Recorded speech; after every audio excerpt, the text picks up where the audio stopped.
trying to build a case as well. So, like you said, we need to catch him kind of in the act. I'd like to, so you said like the West Gate, and maybe also House Salaxa. We're watching them, and then once we see how they move it, we can go ahead and prepare to kind of expose them, like have a time where they're moving product. At night. Yeah. So in the evening, they have these small clans of bandits.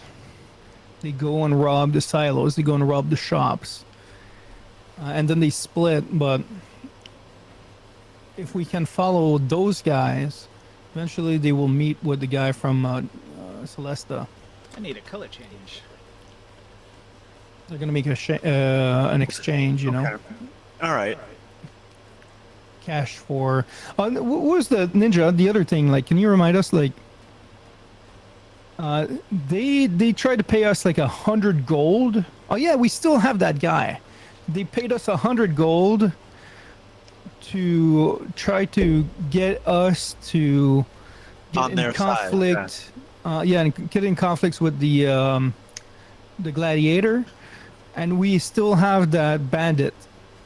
He didn't give us the gold because we didn't do the thing. Like he's in the jail right now, and he's being guarded by Windsor and Teocles. Yep. Okay. Yeah. So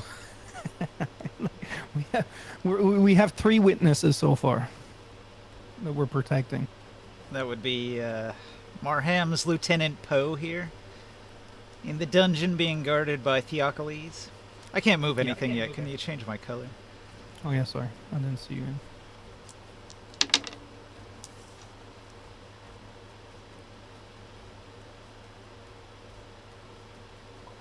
Cool. All right. I'm gonna promote along. Now I can move this figurine. Gonna send a message to Taro. The mighty Theocles and the equally mighty Quick Windsor, testing their might against each other in front of the cell of the poor little elf Poe. The dwarven gladiators are just admiring the giants fight, wrestle in the room, causing like minor earthquakes.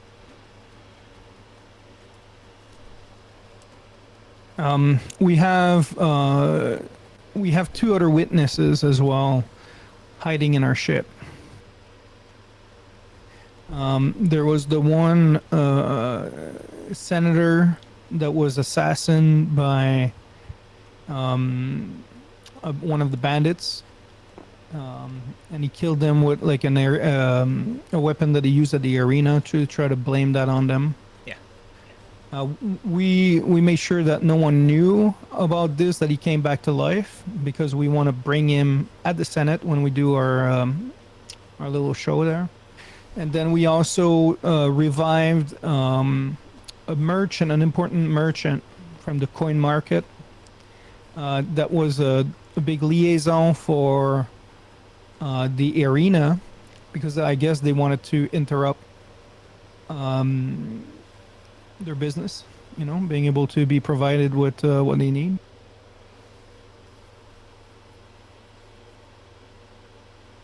And what did we?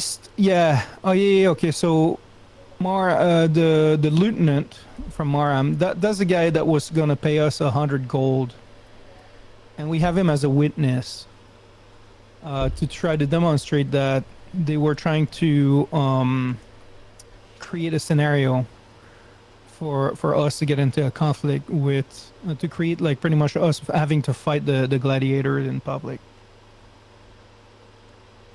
They have been trying to generate a conflict because you're such a powerful ally. You're tilting the entire civil war in the favor of Erdenmore the dwarf. They don't like it.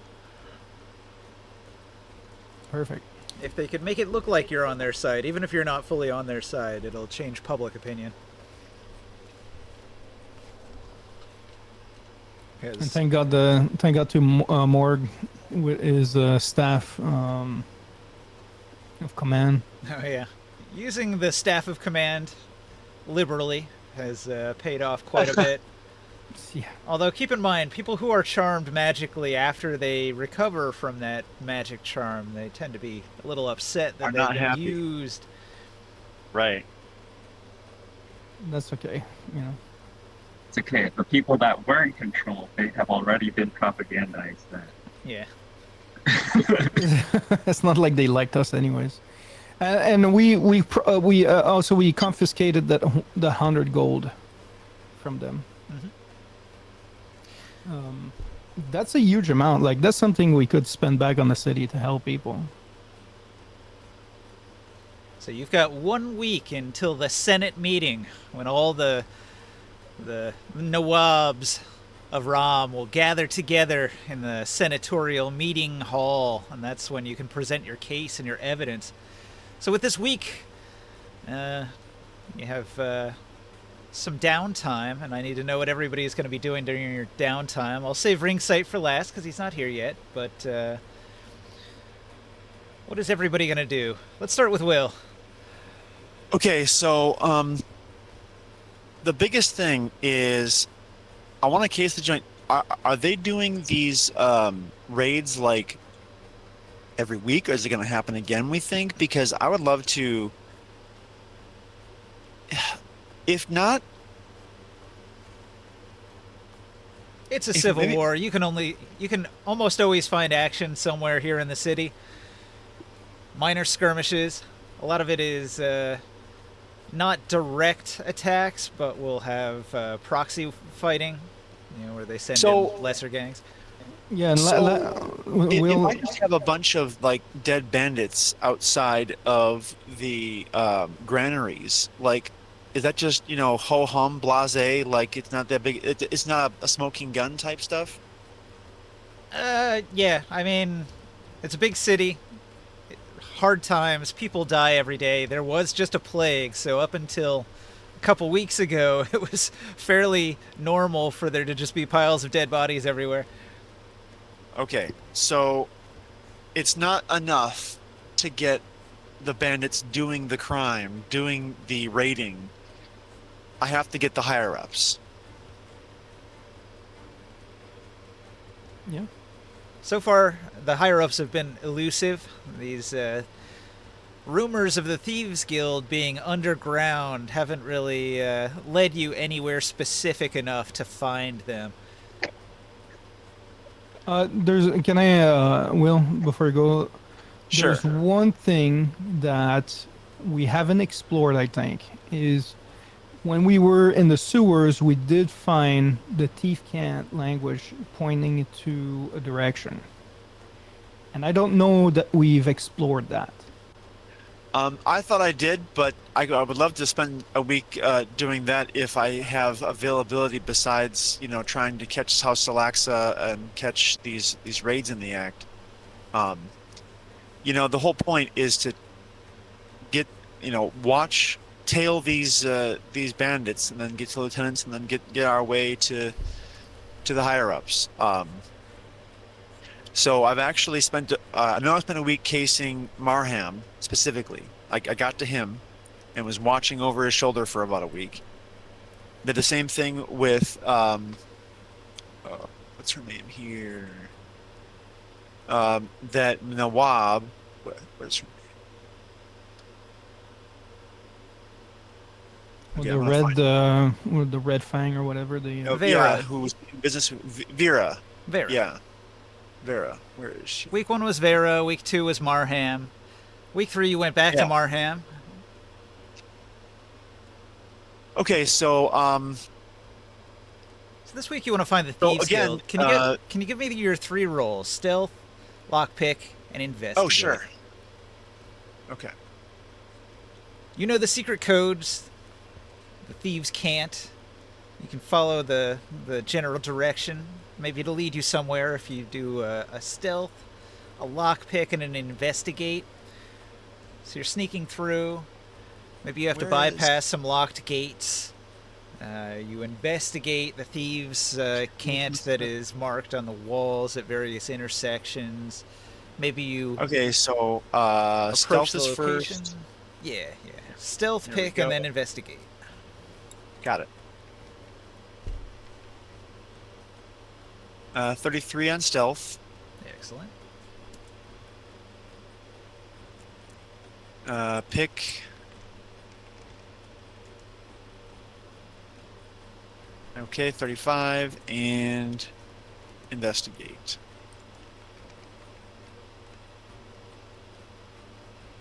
The minimum roll is 28. Hello. Hey, welcome. There. Okay. So those are my 3 rolls, and we're clear on what I was doing. I was trying to follow the leads of the merchants up the ladder here, and do the thieves guild type thing. Right. Follow So the you thieves. had sent your agents to investigate the merchants, and so they're going to Okay. report back to you. Your agents are So going I'm to tell doing you the that. thieves guild Undercity. So yeah, you personally can look for the thieves guild that Marham runs in the sewers. Okay, got it. It requires a high-level thief to do that, so you can do that. And you've already delegated to your people. They've already, for a week, they've been trying to investigate these merchants. So they're on the task, and they're going to report back to you. Right. They're going to say, "All right, boss, we think we've figured out what's going on. There's a rumor that every year they take 1,000 slaves and they send them to the east. They're routed we through know- dredge, and they go know what somewhere that's for. else. We don't know where they go, but we've heard that Marham is working with the people that are gathering the 1,000 slaves to send them into the east. And so these merchants from Dradge, House Salaxa, they're all part of this. They're all heavily guarded, and they're not moving cargo except enough food for the slaves and the 1,000 slaves that they're taking. That seems to be what's going on." Well, we know what that's for. So my bet is that Drudge, instead of taking their people to give to the dragon, they're buying the slaves from Ram to feed him. Because Boris requires 1,000 slave a year, no? Yep. What would happen if we interdicted all of the slaves leaving the tablelands to Boris? That would. If you want to bring Boris on the table, that's Yep. That's what brings him here. yeah. But You want to bring the final boss fight to your doorstep instead of going to his? That's fine. No, That's but- that's how you do it. no, but the thing though is that if we interrupted this year 1,000 people from Ram to go to Draj, that would put Draj in a fucking pickle because they would have to pick from their own population to feed Boris, and that would be really bad for their slave market. Keep in mind, this is something that isn't well known. Like, even these agents, they're unsure where the slaves are going. They assume they're just going to be sold to Dradge for whatever Dradge does with the slaves that they have, like maybe farming. They don't no, I know don't- the true purpose, and unless you reveal it to them, they're not going to know either. No, but for us though, if we want to fuck up Draj, that's one way to make it difficult for them. Yeah. All right. As for your own mission, Oren, you delve into the sewers. You travel, and by following the thieves' cant, you're moving through tunnels that are not nearly as disgusting as you would imagine a sewer. A lot of these seem to be unused, old tunnels. Maybe the sewage has been rerouted elsewhere. These are actually quite clean for a sewer tunnel. And with your investigative 28, you can tell that there's been a certain amount of foot traffic. There's a lot of dust, of course. It's a dusty old sewer tunnel. So you can sort of follow the tracks. You can see where the foot traffic goes in various directions. But the thieves' cant is important, and you're going to notice at several locations that it will warn you against going down certain tunnels. There's an indication of traps. So there are several branching paths where you'll come to an area where the sewer has 3 other tunnels you can exit out of, aside from the one that you came from. And the markings will show you that there's a deadly trap in one direction and a deadly trap in the other direction. And then if you continue down the main path that is safe, you will come to a locked gate. And the lock is not an easy lock to bypass, but your lock picking roll of 35 is able to get you past these really secure locks. And eventually you're going to come to an area which seems less like a sewer and more like an elaborate underground lair. And you're going to notice that it's guarded and there's lights up ahead in the tunnel. And you're going to go into stealth mode. And a stealth roll of 33 is pretty good, but the two guards at the entrance, it looks like while both of them are awake, neither of them is all that alert, and their rolls are kind of pathetic. So you're able to overhear some of their conversation as you approach in the shadows, right? So these two thieves, they're both humans, and one of them is saying to the other one that he's really looking forward to the festival. And the other one says, you get so drunk at these festivals. And he says, well, that's what these festivals are for. You have to celebrate. It's a whole new year. And the other one says, what's to celebrate? This year will be the same as the last. And the other one says, no, this is completely different. We don't have a sorcerer queen. Marham's going to be the king of this place. The gold's going to be flowing through Rom. We're going to be the ones that get a cut of it. And the other one says, you got these big dreams and ambitions. The boss is going to take the cut. We're not going to get any of that. And he says, you wait and see. We're all going to be rich. And so this goes back and forth, and they're arguing with each other.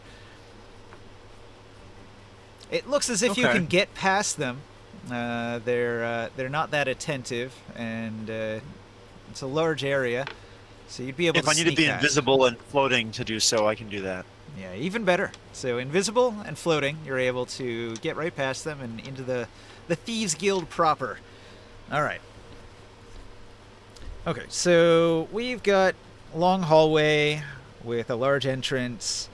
We've got two guards that you've bypassed. You go into a large octagonal chamber. And there's an entrance to your left, and an entrance to your right, and an entrance far ahead. And you can see that there's sort of a walkway and a large pit in the middle. And the walkway goes around, and then there's sort of like a wooden plank bridge that crisscrosses in sort of an X shape. Over the pit? Over the pit. And it's narrow wooden planks. You can tell that this is some sort of fairly harsh training over a dangerous pit. Okay. People have to get real good at their balance or risk falling into whatever's down there. I don't have a problem with acrobatics, but just to make sure the boards don't creak, I'm going to float over them anyway. I'll go left first, then center, then right. All right. So, to the left, it seems a large barracks extends in that direction. Many side rooms. Each one has a cot, a trunk, maybe a small table, some candles here and there. There's some buckets. It's nothing fancy. It seems like this is just a place to lay low. Bit of a hideout. A lot of the low-level people None of the tenants are here. Yeah, like maybe and whoever needs it can lay low here. These don't seem to be personal rooms, but just sort of a common area. Got it. Center? Okay. There's a hallway, and there's some more guards up ahead, and this is a more narrow hallway. The guards are seated. There's one to the left and one to the right, and then there's a bit of an iron gate in the middle. It looks like it would be very difficult to get past them while they're in the room, seated and attentive. At a glance, it looks like one of them is standing at attention and looking down the corridor, while the other one is sort of messing around with some cards and not paying attention very much. Wouldn't that be sad if you drop some poison in their drinks and everything? What would be an idea? I didn't think about that. I was gonna do something else. You do you. Um, I'm just the little devil on your shoulder. but I do like that idea. Unfortunately, I did not. Um, Are you communicating anything that you found so far with us? uh, my telepathy goes for. Let me look it up. I think it was miles. So, I will communicate that I found the thieves' hideout in the Undercity. Sorry, knife. Did you mention anything about the traps? Yes, yes. That I will need to lead you, friends, because there are many traps that they have set in this Undercity, and if you don't know the signs that they laid out, then you could fall victim. Um, Wait, I don't think that we're gonna be joining you, but on your way out, maybe you can change the sign to tell people to get into the trap. eh, maybe I don't know if that would fool anyone because after all, they see it every day. Maybe, maybe not. But maybe some newbies could get caught into that kind of thing. Uh, within 1 mile. That I looked it up. There we go. So long we're within a mile of each other, right? We can do that. However, so looking at my at what I have on my person,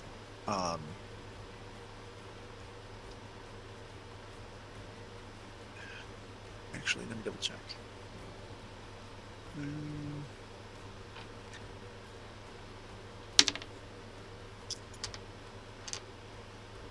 I can do a search for. Is it view? Fine.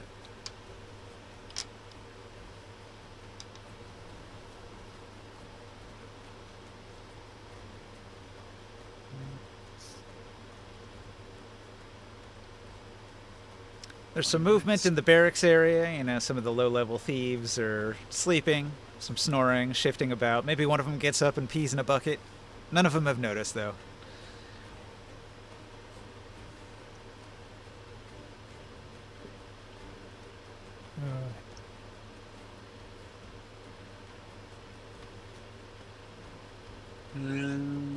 I got assassin's blood.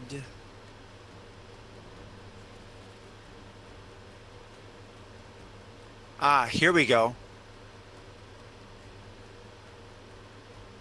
Death sleep.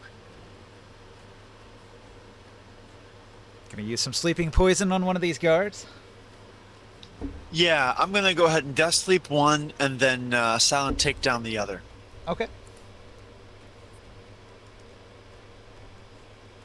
Okay, so the death sleep is ingested. The DC doesn't say. I only see DC 20, but it's a medicine check. But maybe that's DC the poison as well. I don't know. All right. Probably con.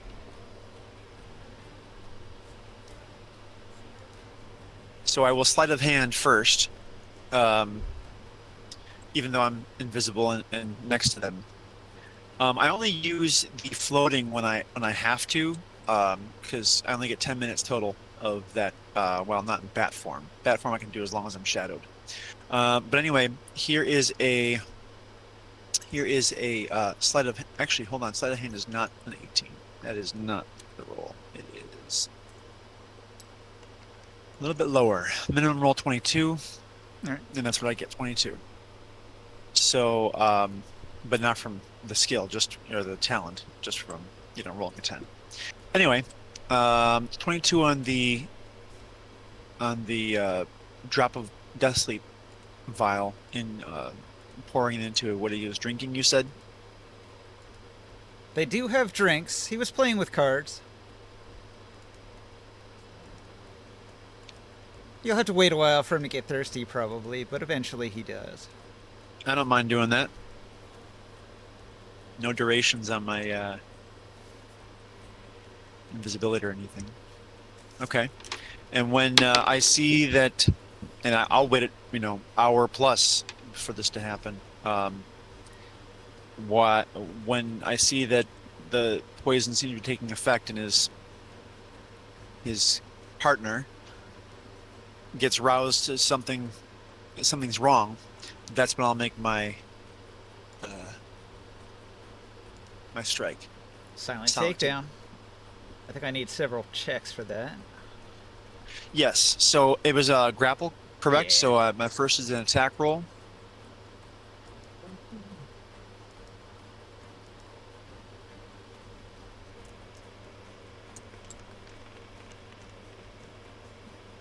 Ooh. Well, that was the wrong one to use those rolls on. Golly. Nat 20. Nah, 20. All right, so you grab the guard. The first roll is to sort of like gag him, silence him, and that gets Sure. him in the grapple. And then the second roll is the chokehold, where you cut off his This is breathing. still an attack roll, but I remember in Grit and Glory it was athletics. So they changed it so instead of an opposed roll, it's a target, which is like 10 plus the athletics or acrobatics of the victim. So he's got probably, I don't know, like a 14 or a 15, something like that. Okay. So beating it's not that hard. Yeah, my base is I have double times 2 in this. I have expertise because I thought I was going to be important for that exact kind of thing. So my minimum roll is a 24. Okay. But, Okay. yeah. So you basically can't fail the gag and the chokehold sections. So the chokehold, it says you have disadvantage on your roll, so that might affect it a little bit. I have disadvantage on my roll. Yeah. Okay. So 11 was the first, and If he's surprised, though, But, you know, I guess, like, you still can't roll lower than the target, so probably still wouldn't matter. thank goodness, because 17 was my next roll. you still beat it. Yeah, with your bonus, you still beat it. Right. Okay, so you've got your target grappled. You've got your target gagged. They cannot breathe. They begin to suffocate silently as you hold them. They reach out, grasping to alert their companion, who seems to have become drowsy and is slumped against the wall with his drink in his hand, just dribbling down the table. And before long, it's all over. So the guards have been eliminated, and you have access to the gate. And I'm going to count this as like the main lockpick. So you already rolled it, and you were successful. This gives you access to the master's inner chamber. Can I sleeper hold instead of choke hold? Yeah, same thing. Okay. So now I'm in the inner chamber. I am no longer invisible, so I have to blow another dice to become invisible. Okay. So I've used 2 for the day. And now I'm in the inner chamber. Okay. You get inside the inner chamber, and you see a strange sight. There's a bard in the room. And you can tell this is a bard because they're doing a performance, and you're invisible, and you know obviously you're going to note that something is weird, and you're going to take a moment to observe and find out what's going on. So the bard that's in the room, he's putting on a disguise. He puts on a flamboyant coat. The coat is red and cyan with a long cape, and he puts on these armbands made of gold and a bunch of rings and a variety of amulets and necklaces. And he begins giving a speech, and he seems to be flubbing his lines because he starts over several times. And so he moves about the room, and he's looking at a large mirror, and he's practicing this speech that he's going to be giving. And he's dressed in all this finery. And you note that he looks a little bit like Marham. Like, you could easily mistake him for Marham. That's where I was going to ask next. I was going to ask if he looks more like Marham or if he looks a bit more like uh, a dwarf. His hair is a little different, but if he slicked it back, it would look more like Marham's. You gotta take him down. I'm a little surprised that he would have so much gaudy jewelry, trying to be a man of the people. But I guess it still does kind of work. Like he's very successful, you know, businessman and all these things. Is he like All a right. body? Is he a body double? Right. Like, it would be- So we have a body double for Marham. Well, but what's Marham going to be doing in the meantime? I want to. Is he flubbing his lines? Is he? I don't know if he reads. Is he reading these lines, or is he using a side crystal, or? No. From memory, he's just like, he's not giving the speech properly, and he's changing it, and he's trying to make it have a lot of pizzazz and an emphasis on certain things. It seems to be about the festival and the changing of the year, Right. but I was also gonna try about a and- coronation as king. Like he's like an acceptance speech. I was gonna go ahead and palm his notes if that was a thing I could do, or if there seemed to be some important part of his preparation ritual, then I would palm that and have him lose it and have him be distracted looking around for that. Unfortunately, Well, in Dark Sun, most people will just use their memory instead of writing. So he's just he knows what he's supposed to say, and he's just working on how he says it. Okay. Is there anything else to be found, like, well, this isn't where Marham resides generally. This is different from Marham's inner sanctum. So it looks like this is the guild master's room in the Thieves Guild that you have found. And within the guild master's chamber, instead of finding Marham sitting there like a crime kingpin, you find this actor preparing his speech to present it before a crowd in a week's time at the festival. So, that's important information that we can use to challenge Marham on things that he should know, or unmask his disguise. That's important information. He's saying he's an imposter, maybe? Oh yeah, That yeah. Moram is an imposter? No, that Marham will have an imposter at the festival. But what if Moram was dead? And this guy took his place? Wasn't I watching over his shoulder as he last week or something? Oh, yeah. Yeah, you infiltrated his house, his manor. What if you just took this guy out? Huh. That would put a stick in their wheel. I could probably abduct him. Actually, was it? So it was 2 guards that I already put to sleep. Yeah. There's 2 more guards And out in the then front, 2 though. guards You'd in have the to get front. past them. Yeah. If you can pull that out, man. That's a huge one. Huh. Well,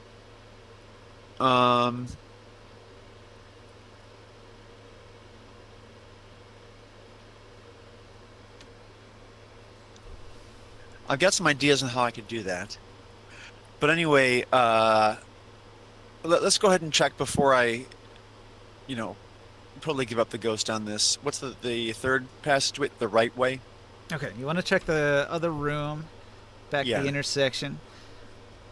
Alright, so this is another area of the Thieves Guild, and it's not guarded, but the door is imposing, and you sense that there's a trap here. It's pretty obviously trapped. Like, you could open it, but something bad is clearly going to happen here. They wouldn't just Like, this is a really secure door. It obviously is protecting something, but it doesn't look like it would be hard to open. So I'm gonna look for traps first on 31 for investigate. Okay. So there's an indication of a magical rune. Which is something that I don't know if actually in 5e can thieves get rid of magical traps like that? Yeah, if you had a dispel magic tattoo or something, you could throw it at it, or an item that would do a D&D dispel magic. rogues don't undo traps. That's just not really a thing they do. Yeah. I don't think I do have. So it's Let pretty me hard to look. disarm without a dispel magic because there seems to be a magical rune inscribed onto the door that will trigger when it opens, you could surmise, probably.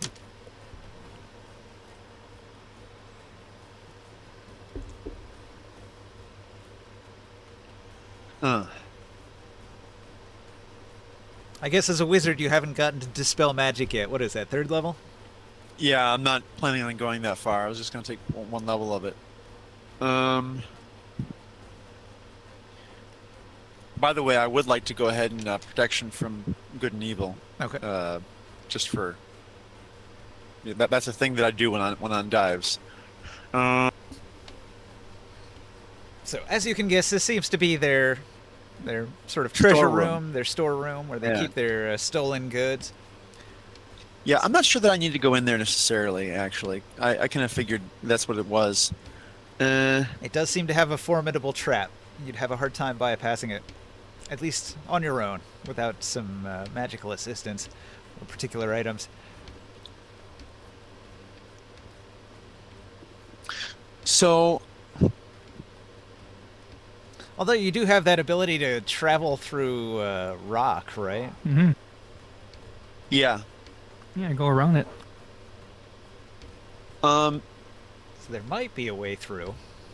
the problem is that it's worked stone, I think, and I don't think I can go through worked stone. Yeah, with that limitation, yeah, they did work this this part of the dungeon. It's carved, it's shaped. There's sort of bricks on the walls. Yeah. Let me double check. Sinkworm. Yeah, I guess you'd need a teleport to get past it without opening the door then. Is that where they're hiding the artifact? Well, it's a thieves guild. They're hiding something in there. Yeah.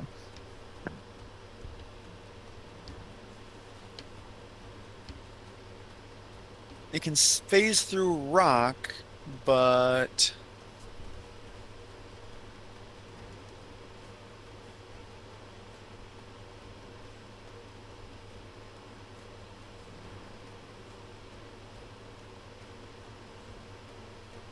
actually, it doesn't say here. Actually, I'm going through the sinkworm on Wiki. I thought there was something that it couldn't go through worked stone. Maybe I'm thinking of a spell.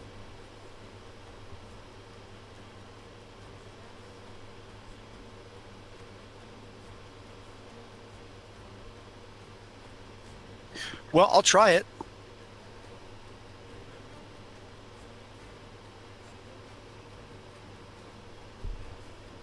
The sinkworm. Yeah, I'll try to sink through the ground and see if I can go underneath there. Let me look that up real I expect quick. to find like a bunch of gold, a bunch of grain, like nothing too out of the ordinary.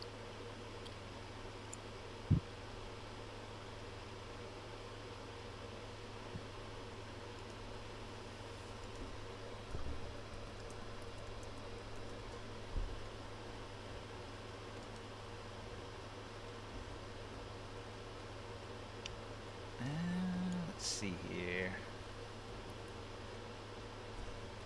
It says it phases. Its ability to phase through sand and rock. But maybe there's a limitation that you put on because it's I'm not an actual sinkworm.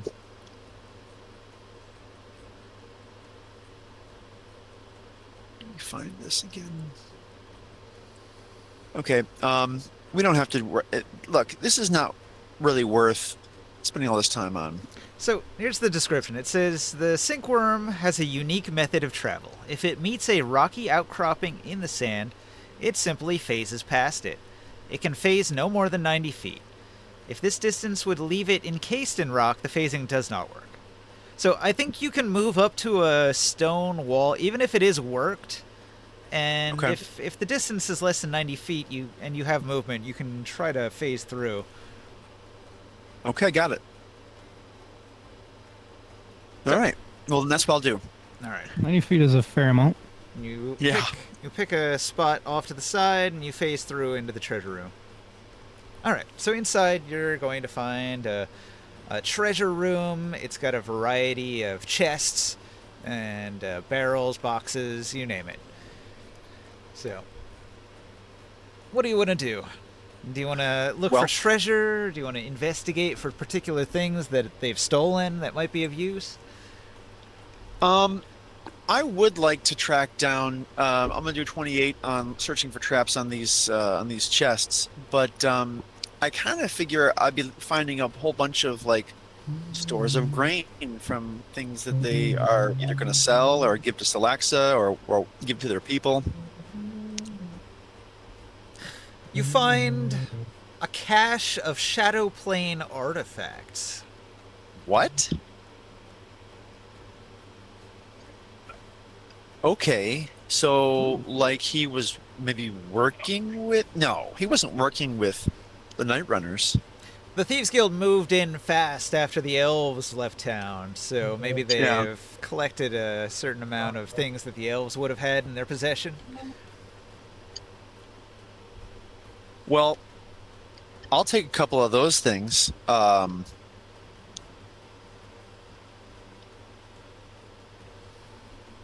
We can look at what it is later if you don't have it ready, but wow.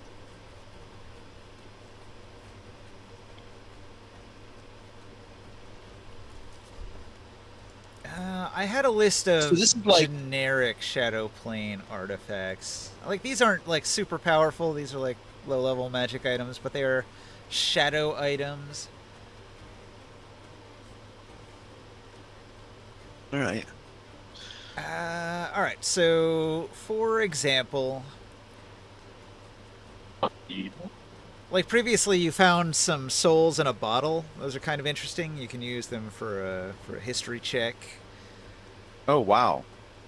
There's emotion gems. It's worth about 10 gold, but if you hold on to it, it emits a particular emotion. Sorrow, mourning, depression, wrath, you know, different ones have a different feel to them. There's probably a Galrilan, which is a cold iron armband with interior needles that pierce the flesh. They anchor your soul to prevent it from fading in the shadow plane. Oh, okay. Vibrant trinkets, non-magical items that have, like, personal meaning, colorful jewelry, toys, anything eye-catching and non-shadowy that would really appeal to shadow creatures. That would be in amongst their treasures. Let's see. Void glass amulets. Large black glass pendant that drinks in light. That'll be useful. Do I have to attune to that one? No. You can cast darkness centered on yourself once per day. In bright light, the amulet glows with a faint blue ember. That's highly useful. Yeah, you found a couple of these when you were in the shadow plane. I'll just like drop the description in the Discord there. You can see that's the thing. Okay. Well, I could lead somebody down to this area, right? Like one of you guys who are in chat right now. What was that? Could I lead them down to help me take this person? I mean, we could actually just just about clean this place out if we wanted to. But I especially want to take the bard out of here. I'll go on a mission if it's to kidnap that guy. Okay. Um, Morgan ringside. You guys want to join or? You get there, huh? You're a little quiet there. Yeah, I think we're having Okay. microphone issues again, Long. Oh, Yeah, I'm gonna go better. ahead and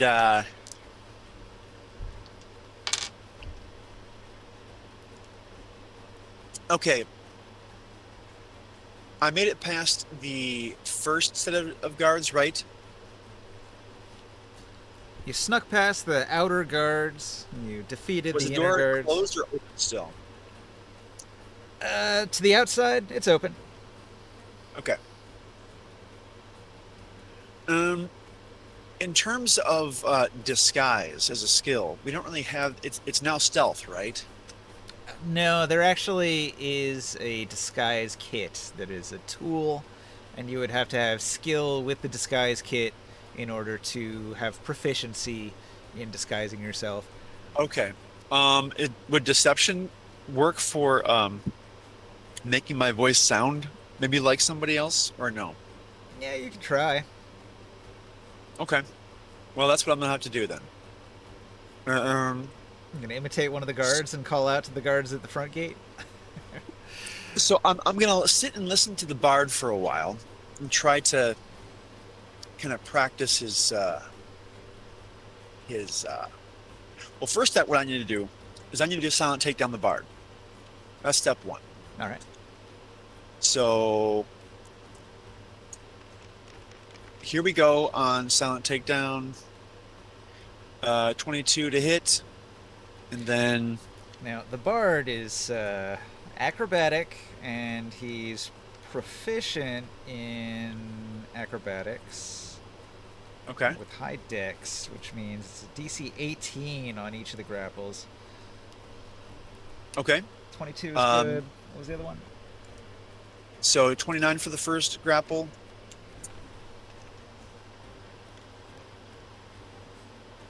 Oh shoot. So that's a 15. No, hold on.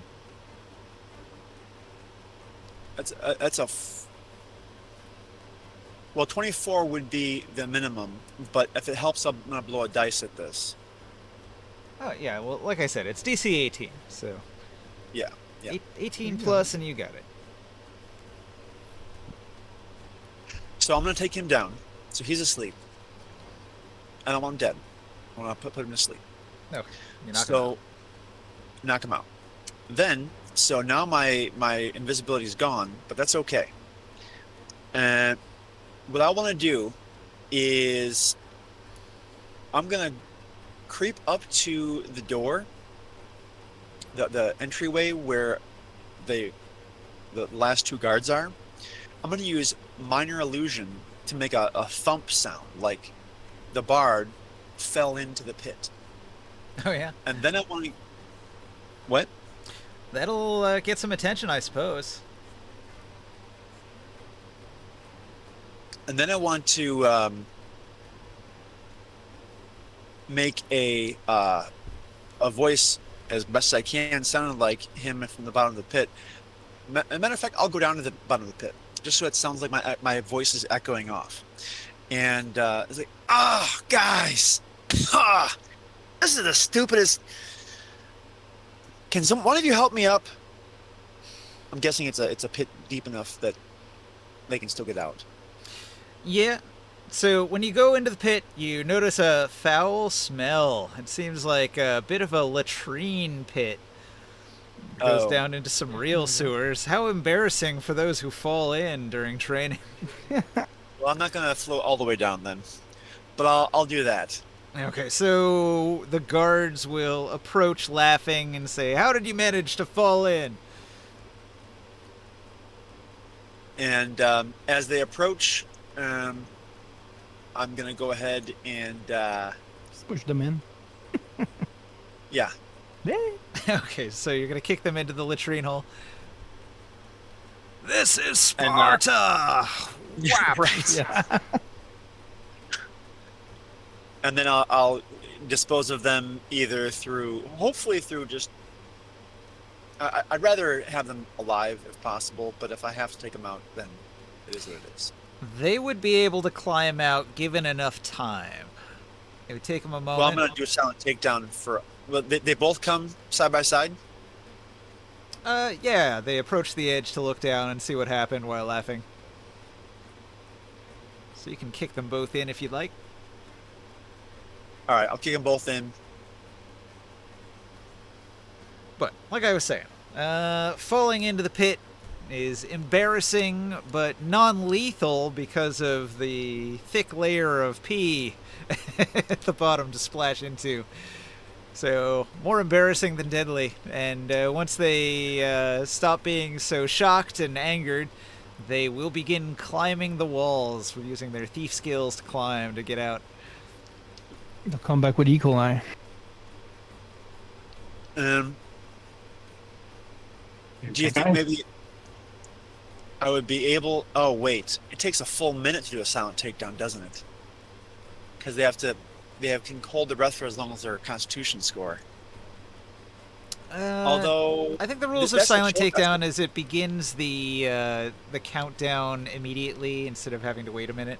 So then it's only their con modifier in turns. Yeah. So they might have only like 3 turns and they drop. Because a sleeper hold is not you're not choking them. You're using their carotid artery on the neck. So it can happen very quickly. Yeah.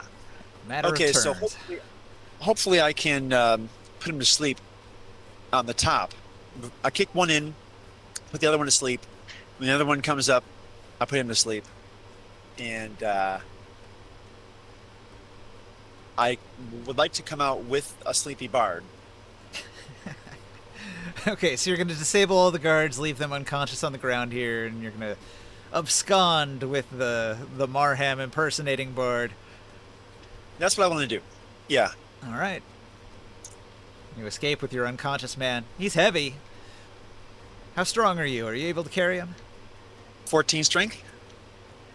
Yeah, 14 strength will do it. It's like pretty high for, average human would be like an 11, so you're like well above average, so you can pick a man up. It'll be grueling, but I can make it. As long as nobody else comes down the hallway. Marham is not a lightweight. As a rich noble, he eats, he drinks. So his impersonator is equally chubby. That is tough. That is tough. All right. So that is Oren's week. You have infiltrated the Thieves Guild. You have learned about Marham's body double. And you have learned that they've collected many treasures from the Night Runner elves that have left the city. When I was 15, I was in a mosh pit against a friend, Ernie O'Bright. He was over 400 pounds. Yeah. I survived. He was above me.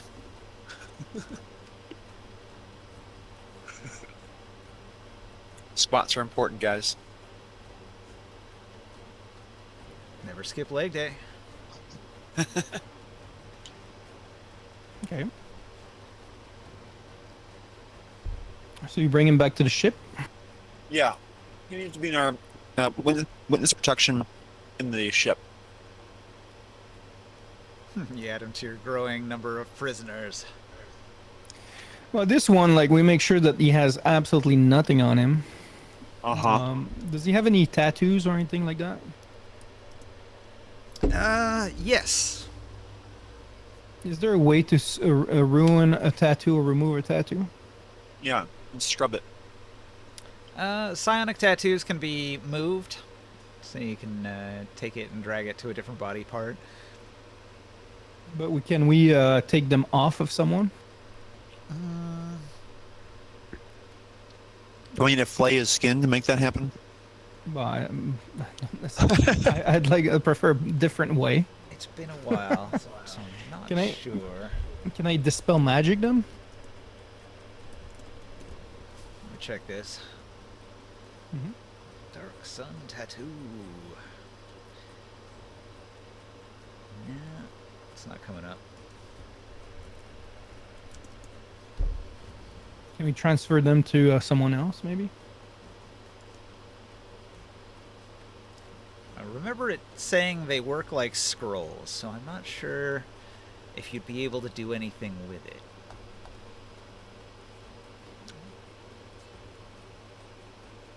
I wonder if maybe we can dispel them. There's an erase spell. Is there? That might be a way. I can't cast it, but it exists.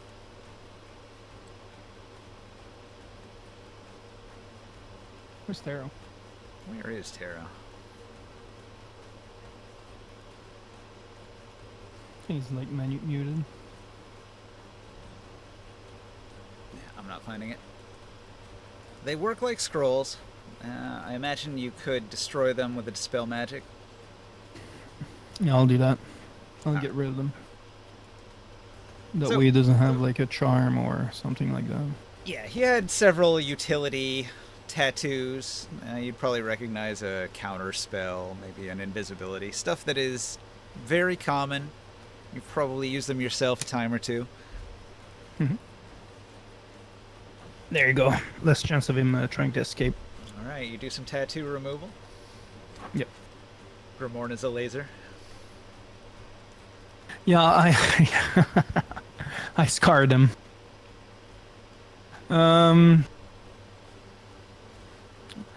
You have questions for this man? I'm gonna cast Zone Truth on him. Alright, so you have a captive bard. What are you going to ask him? Why were you employed? What are Marham's plans for the night of Okay. the festival? Make sure you use Zone of Truth.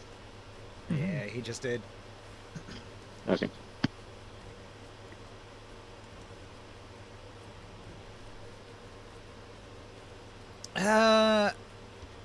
He says that Marham is going to attempt to be crowned king just after the festival of the new year.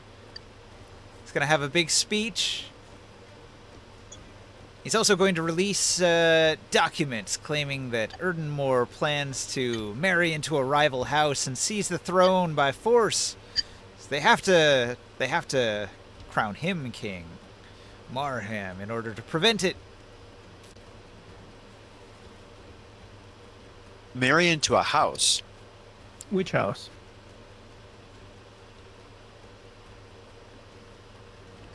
It's unclear. Do you know where he keeps those documents? Actually, it's probably House Vera, right?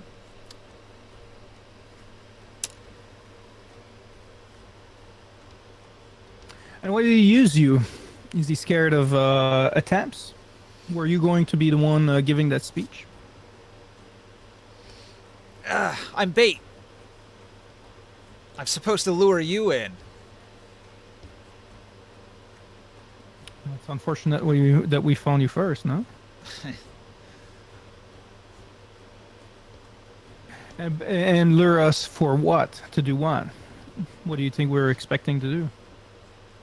Well, Well, you were dogs of you were dogs of Erdenmore. You work for the Arena faction, so we assume that at the festival, when Marham tries to take the throne, you would assassinate him. You'd kill him, and so I was to be the bait. I was to pretend to be Marham and lure you in. So you'd be crowned, actually. No such luck. My family was going to be taken care of, you understand. I would not survive, clearly. I was expected to die in the attack. And then you would look like such villains.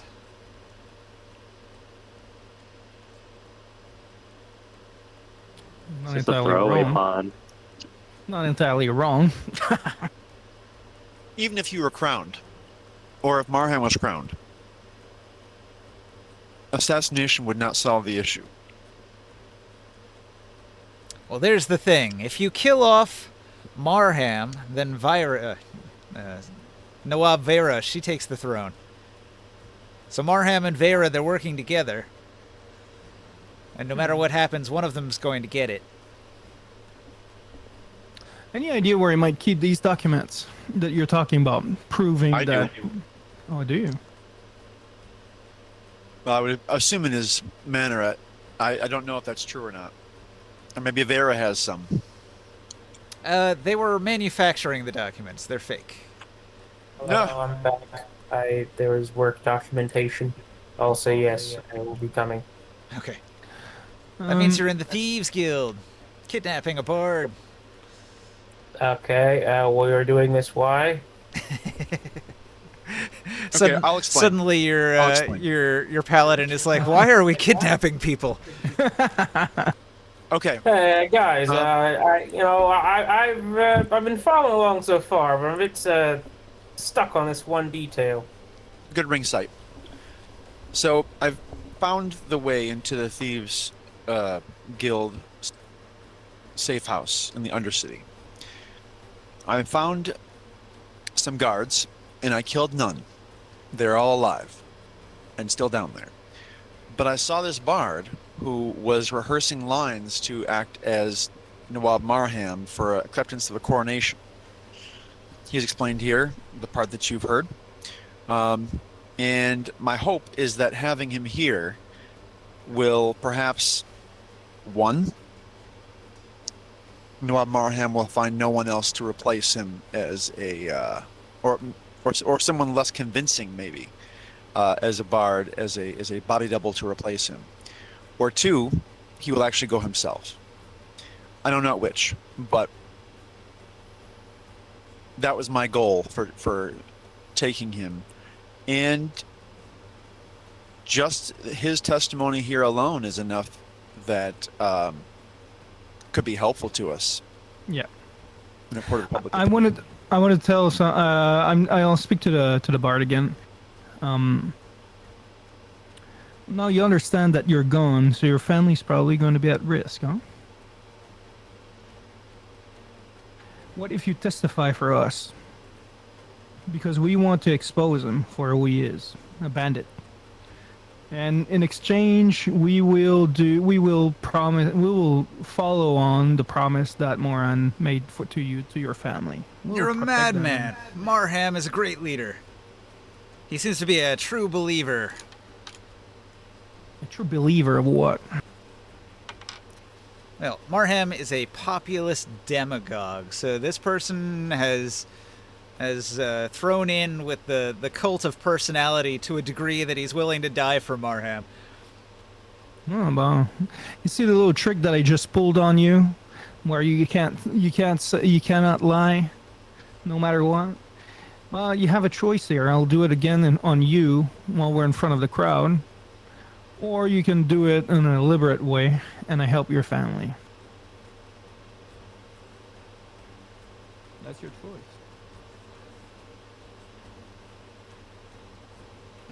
Well, I mean, whatever helps my family. I'm doing this for them. That's endearing. And I trust don't me, want him to die now. But I'd be at great risk. Marham intends to become the new king chosen by the people. This speech, this is his acceptance speech.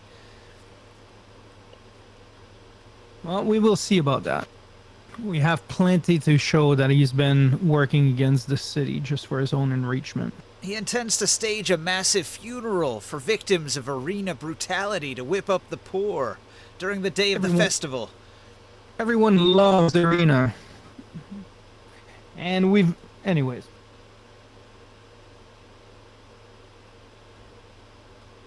Did you know that your dear master was stealing from to the people and selling to another city?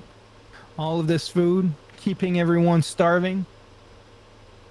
Yeah, he knows that the Thieves Guild steals. That comes as no surprise. No morality. Well, better us than them. The Thieves Guild needs these resources. We can use it better. Am I present in this situation? Yeah, you Yes. you were there at the kidnapping, and now he's been taken to the airship and put in a holding cell. What is your vision for this city? Okay, so still under the zone of truth, I guess the bard would say that Rom has been in civil war for so long, and there was famine and plague and hard times, and the Thieves Guild has been very good to him, and he's made a lot of money, and he's been able to support his family, but Marham needs him in order to accomplish big things for the city, to finally end the civil war and take full power, and to end this rivalry with the Erdenmore faction. He thinks that once Erdenmore is out of the picture, that under Marham, the city of Rom would be a great place.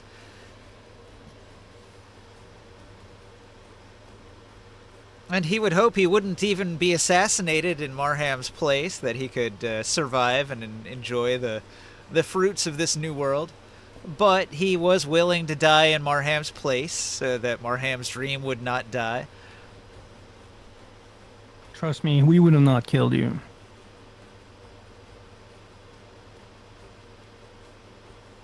Our goal here is not anyways to kill Moram, it's to expose him for who he is.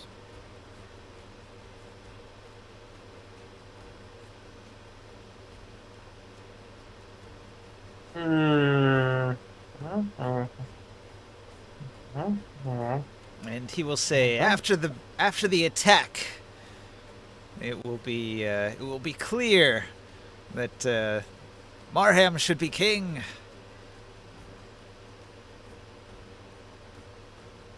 Okay. So he says the night before the Senate meeting, there's going to be an attack. It's going to be blamed on Druid terrorists. Oh yeah? Morgue? Do you know anything about that? About what? Terrorists. Druid terrorists trying to attack the city before the ceremony. Only the farms. I don't know anything about the whole city. What terrorism are they doing? Tavine has Were they been terrorists planting before? deep-root fruits, destroying defiler irrigation pumps. Okay, and Wait, the irrigation pumps are specifically from defilers? I guess. Yeah, she said the land was What, corrupted. You might want to ask her if she was planning for something big. wait, hold on. Do you consider this a bad thing? That's not a bad thing. So Tavine that's has just been trying making attacks, and she has been making attacks on Marham and Vera's farms, but they're going to blame her for a bigger attack. And who's going to be doing the attack? It's a false why? flag attack. The Thieves Guild is going to set it up. And do you know where it's going to happen and at what time they're going to start? At the festival. Just before during the festival or No. before? The festival is the day after, so it's just before the Senate event, before the festival. I see. I'm gonna Wait, go how did you find learn of this Tavine and go anyway? notify her of this. Wait, how did you learn about this? So the Bard is in the Thieves Guild, and he's under the zone of truth, and he's just spilling the plans. And he's close enough, anyways, to like he's like the body double of Moram. So Why it's are well you known. telling us all this? Well, he's been captured. We can. He's ask being him. interrogated under a So- zone of truth, and he was asked questions. So he's just You could just say nothing. no. See, Gromorn made a deal with him and said that we'll take care of your family, and so he's doing the double cross, right? That sounds incredibly suspicious. Nah, I believe it. But That's selfish. he's in a zone of truth. I are you thought talking Zone of about? Truth worked kind of like Wonder Woman's bracers, like or lasso, like you kind of have to. No, But I there's mean, also like, you compulsion. said you made a deal with him. We'll take care of your family. That is an Yeah. incredibly suspicious way to put that. I said I was gonna take care of his family the same way Moram would. Marham made a deal with him that his family would be Murder. taken care of had he died as a body double. So he would have been paid well for his life. Exactly. And Grimorn is giving him the same deal. He'll protect his family and pay them. Very good life insurance. Yeah, life insurance for his family in a Can you city give where us- everyone's dying. And can you give us the information? Make sure to give us the information. We'll go and retrieve your family. Make sure that they're safe. Okay. But we gotta find. Okay. Well, that's quite interesting. Okay, so there's going to be a Is there false any- flag attack, and Yeah. Tavine is going to be blamed, and Tavine is connected to Morg, and therefore connected to Erdenmore. So they're going to make it look like your group has done some very bad things. Well, that gives us a chance to interrupt that. Stop these criminals. Well, not kidnap them, but imprison them. But yeah, I'm gonna run off and go inform Tavine of this and have her group kind of show up more publicly on that day so that they can't be accounted for at the other area of the attack. Yeah. After that, like what I'm gonna. But one thing is like, we'll send some of the priests to go and retrieve the family of this guy, and they can stay on the ship, and they can be fed during this time, and then we'll pay them and send them on their way after the Senate meeting and all that. On the other hand, though, I'd like to go to the arena where all of our gladiators are, like the ones from Tyr. And I would like them to like reunite them and then get them ready for that evening. And we're gonna use them to go and stop these thieves. Okay, so Morg goes to find Tavine. Tavine the druid. Now she is going to be found in a large group of Thrycreen warriors. This is the these are the brothers of Cha-Cha-Cha. We've got Click 10. It's just 10 clicks in a row. We've got Crouching Leaf. That's great. I love it. We've got Fast Zick Tick Tick. And we've got the 5 other brothers who shall remain nameless. Unpronounceable names, all of them. You don't remember them after they're spoken. And Tavine Nightrunner herself, looking rather grim, with Cha-Cha-Cha close at heel, ready to unleash violence at her beck and call.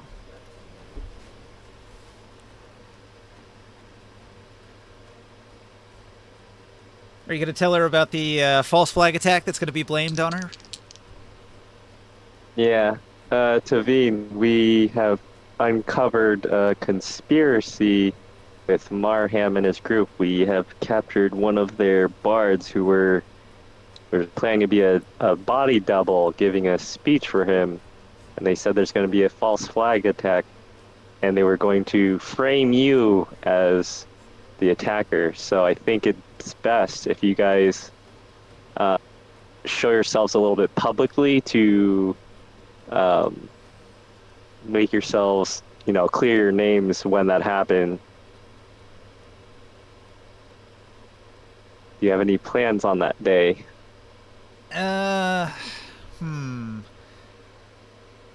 Tavine and her druids were probably going to be doing field work to revitalize the fields. They hadn't had any attacks planned. They find it kind of funny that they're going to be blamed for an attack, but they also don't like it. They do enough real attacks that they don't need any fake ones blamed on them. Nice. So how are you going to get out of this one?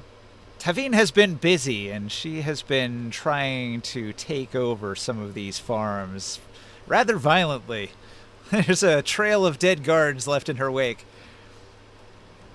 So, how are you going to deal with this, with these accusations then? She's unsure how she could clear her name. Few people are going to believe an elf. Elves have no good reputation in this city and have mostly left it at this point. And the Thrycreen, they're mostly considered monstrous, especially among my people. How do you usually attack things? We have been striking at the farms. We strike down the guards, we free the slaves, and then we restore the soil with our magic. It reminds me of some of our old days. Did the bard say again that they were going to do, like, what the target was that they were going to attack? Did he name the specific target? It is going to be during the festival. So they need to make it look like Erdenmore is attacking the people at the festival. Okay, yeah, she has no reason to do that. That's not her MO. No, that is not her MO. But who's going to believe an elf? I mean, she's been consistently only attacking farms, so... But Yeah, I will back you. Since she's already doing terrorist attacks, basically, it's going to be easy for them to convince the general public that she did this other thing too.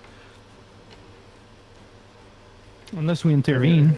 Would it help? Unless you intervene. But I thought the idea that was a good one, that she's present and visible, so she has a good alibi at the festival. All right. That's what I was trying to say, too. Okay. Right. Well, what could I do, she asks. What could I do at your festival?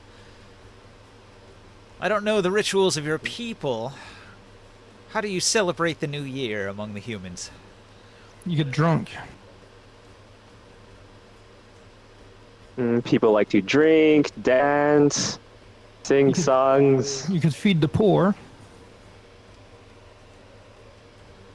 Actually, you want to bring back some of the life to the city, and there's so many poor people. It wouldn't be a bad idea for you to work with some of them and teach them how to grow. It would help if we knew how exactly he was planning to make it look like you did it. That we're not exactly sure. Did you Well, it guys would all be- abandon the guy you were interrogating and follow me? No, he's in the No, ship. he's in witness protection on the airship. Yeah, he's guarded and everything, so he doesn't. Yeah, but you escape. guys, I meant you guys like stopped questioning him, like that's it, like you just left him on the airship, no more Well, questions. I mean, unless you can think of anything else you want to ask him. How are they? Uh, I'll ask him directly how they're gonna make him look guilty. Okay. Under the zone of truth, he is compelled to reveal that Master Marham has an ally, a powerful scion named Dio Brando, the master of the Yellow Turban Academy. He has the power to polymorph a large number of beings to look like something else. So he could easily shapeshift a number of men to look like Thrycreen, and then they could do their business, and people would believe it was Tavin's group. I see. Oh, I have an idea. I have an idea on that. He'll also You gotta reveal that Dio already uses this ability to surround Marham in a number of powerful protective monsters. So that's a thing that you should keep in mind if you want to confront Marham. He might be surrounded by monsters that you can't see. Yeah, just especially. I have an idea. So he's going to simulate that Tricreens and Tavine is attacking. We know the location and about the amount of time, so we should plan on being there. I don't know if Tavine should be there to help us out that evening. I know there's a risk there of bringing her there. But I was thinking that maybe we can bring some of our gladiator friends to come and assist, and we can stop them from attacking and expose them.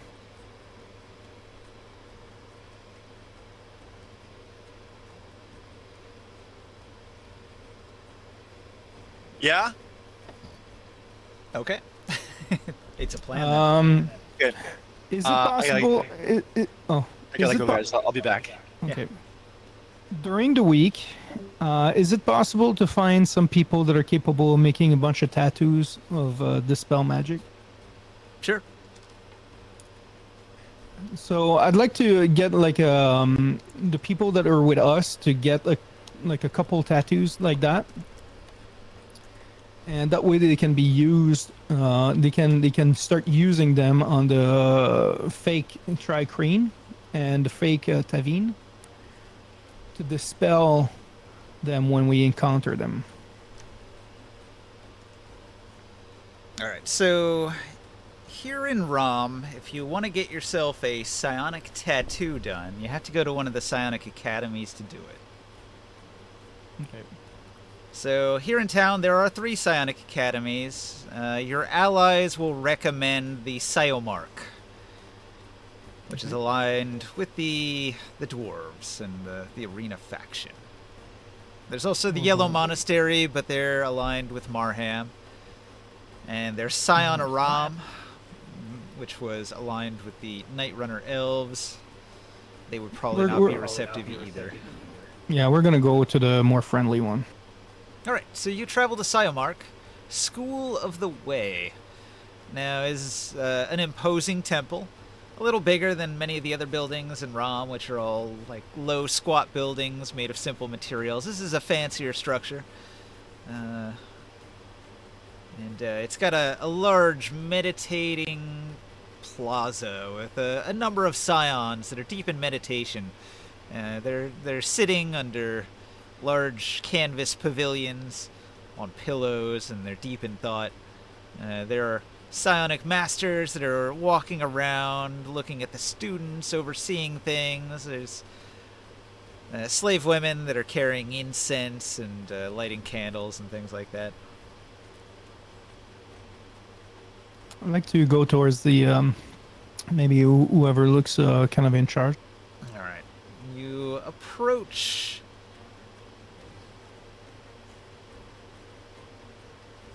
All right. Yeah, I didn't write down this dude's name. From now on, his name is Korg. Korg is a dwarf. He greets you, and this dwarf, he's dressed in these sort of long robes that drag on the ground, and he's got like a strange headgear on with various crystal monocles that can be moved to cover one eye, like jeweler's tools. He's gonna ask if you're here to learn the Hunter's Mark. The Hunter's Mark. The Hunter's Mark. What is that? Psionic ability.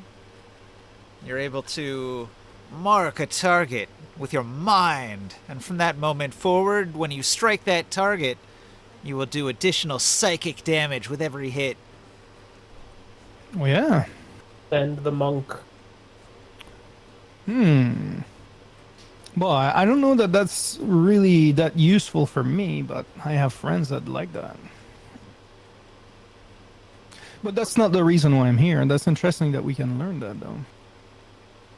Perhaps you came to learn the Wrathful Smite. Oh, I think. Oh, that'd be interesting. Is that a possibility for a cleric like me to learn something like that? No, only for a scion. Oh, He sounded so disgusted.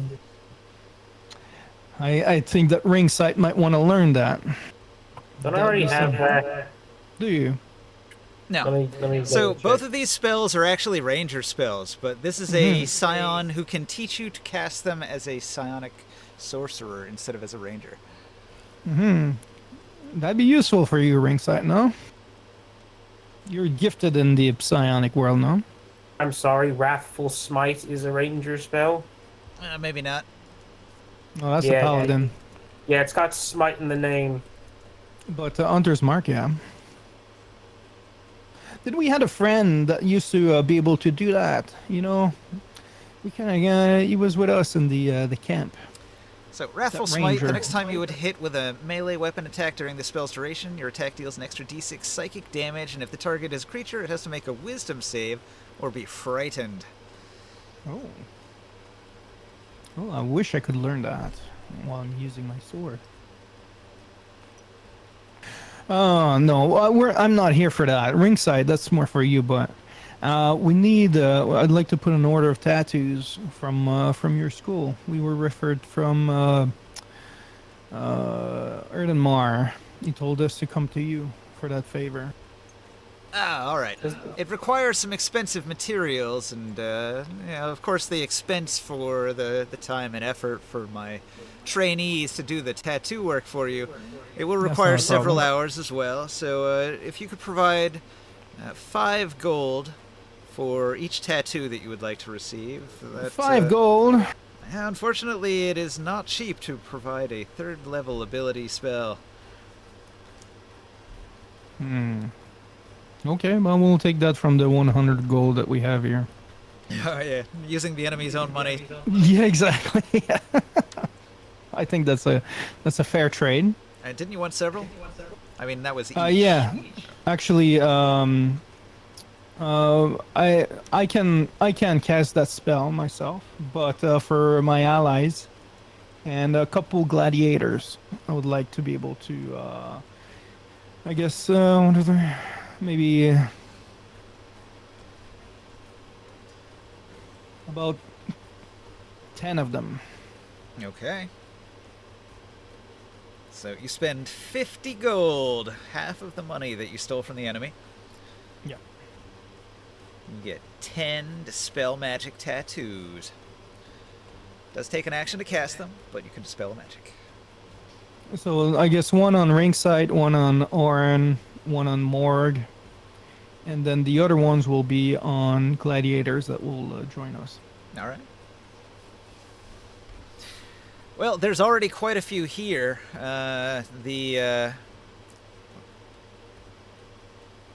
Sciomark trains 100 students each day. Many seek fame in the arena, so many of the gladiators that you've met in the arena, any of them that have any psychic talent at all, are here training.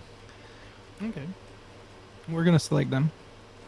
All right. Also, one other thing too. How much would it cost for my friend here ringside to learn that Hunter's Mark? Training isn't easy. You have to be talented.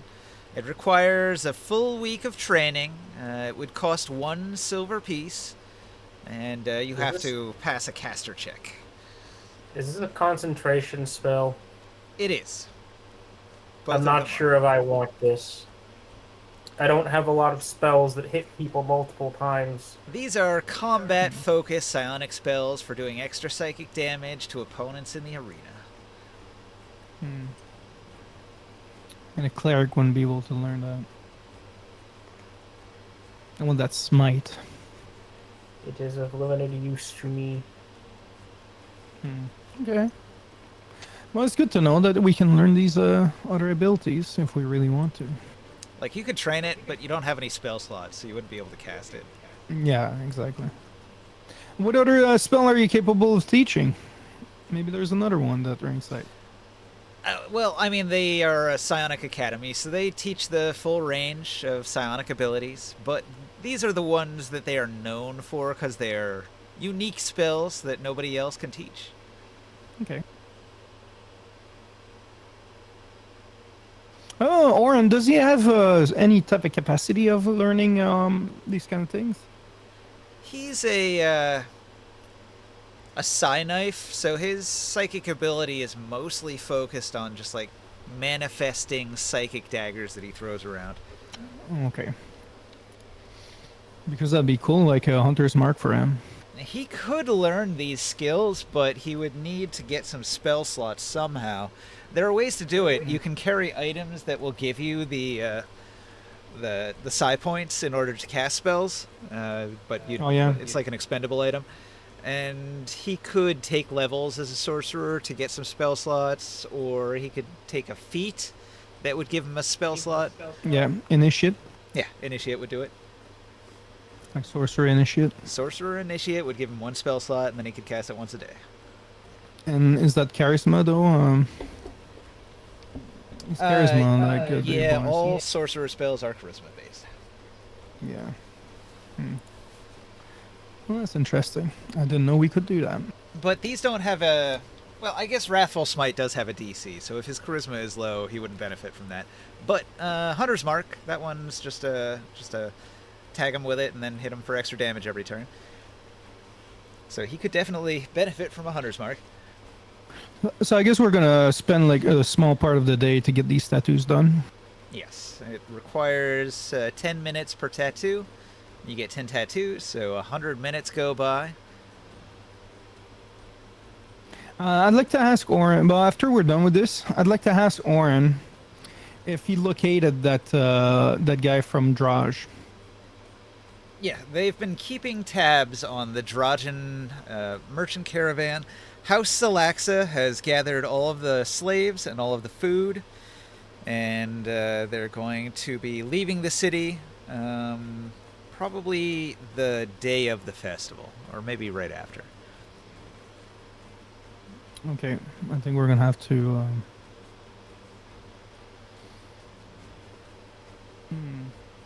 That's something I'd like Tavine to be aware of. Now, wait a minute. I'm trying to think.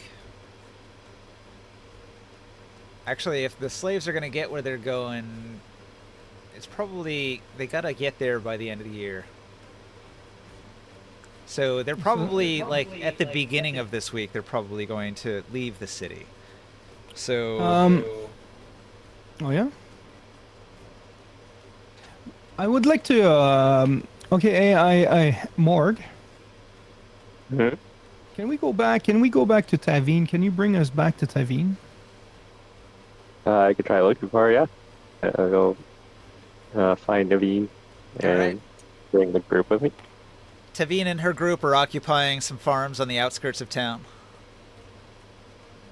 Tavine,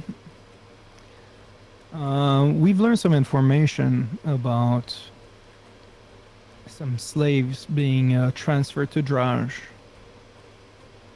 and with foods and goods, and I was wondering if maybe you and your crew would want to help us interrupt them and slay those save these slaves. Would you be willing to help us?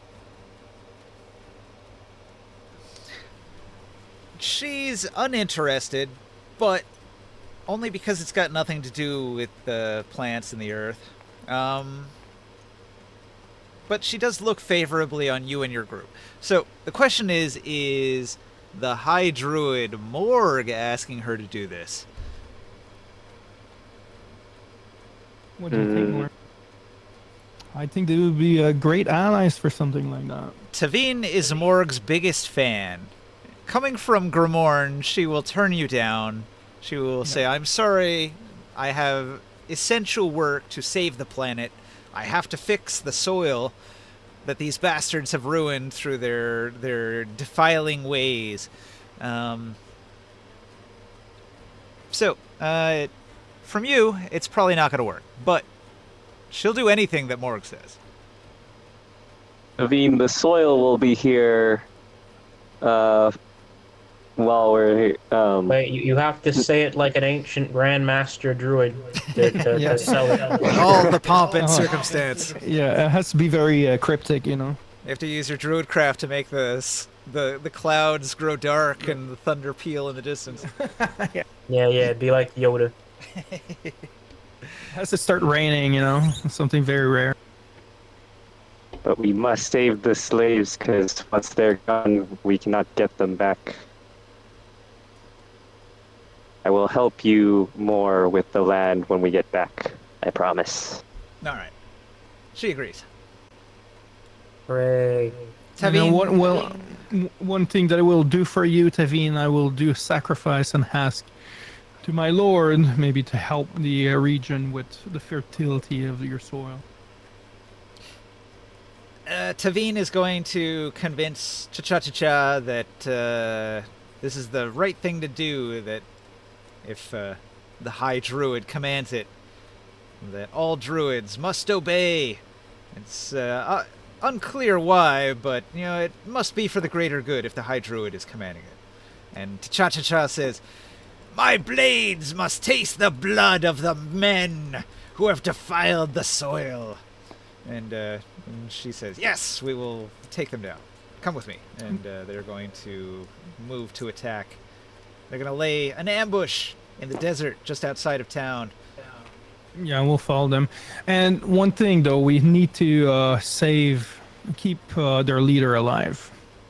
We have questions for him.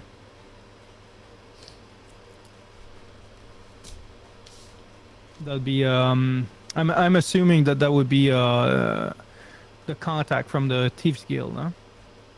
What? The leader, the guy from Draj? No, they're Merchant House Salaxa. They're from Draj, and they're just working a deal, moving cargo. Okay.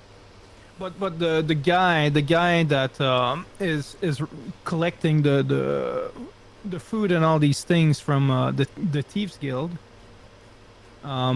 is he going to be part of that envoy, that convoy, that group going for Draj? Nah. The goods were moved Okay. into the caravan. Okay, so it's just going to be a caravan plus their guards, pretty much. Yeah, the merchants, they have one of those really large wagons, one of those argosies. It's pulled by mechalots, and there's going to be guards all over the thing, just bristling with guards, and all of the slaves and the food are going to be down in the hold in the big boxy argosy. So Okay. the argosy rolls out early on the probably Monday, maybe a Tuesday. It starts heading out of town.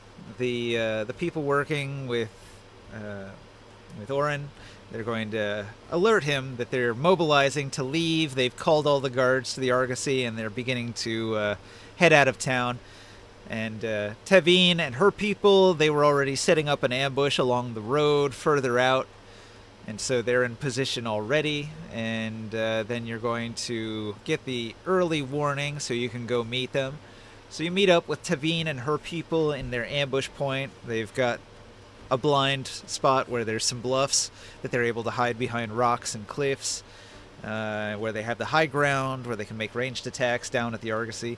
The argosy is a pretty well-defended thing, so they're counting on you to do the heavy lifting in dealing with the argosy, because the defenses on an argosy are formidable, and they're not going to be able to do it by themselves. So they're counting on you here. You're We gonna can have do to. we could do an attack from the sky. Do you want to bring your whole airship in? No, but from the flank carpet, and some of us fly. Okay. It's like the Avengers, you know. It's like Okay, so the sun is beating down, and it is really, really, really hot. So it is like 140 degrees under the sun. Tavine and her people, they have dug trenches, and they've covered those trenches, and they're sort of nestled underground, just under the soil, under trapdoors. They could burst out at any moment when given notice. But they're in the shade, and it is sweltering in those hiding spots. The Thrycreen, they don't seem to care at all, but Tavine is quite irritable. She's probably relying on some magic to deal with the heat.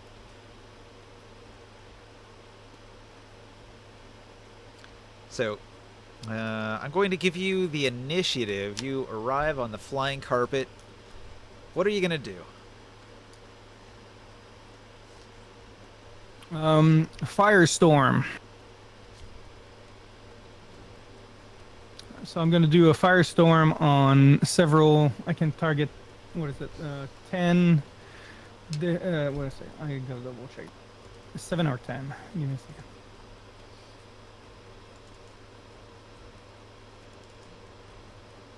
Where am I?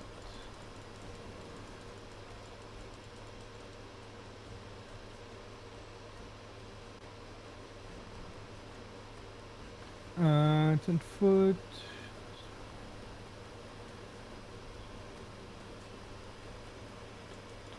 So it's up to 10 foot cubes, which you can arrange. So I can select 10 different targets in like 10 foot square, pretty much. And it's going to do a shitload of damage to each one of those targets. The Argosy is a gigantic enclosed wagon. It's Is it? got walls, so you might not be able to target into it. No? Oh, there's no defense or guards on top or anything like that?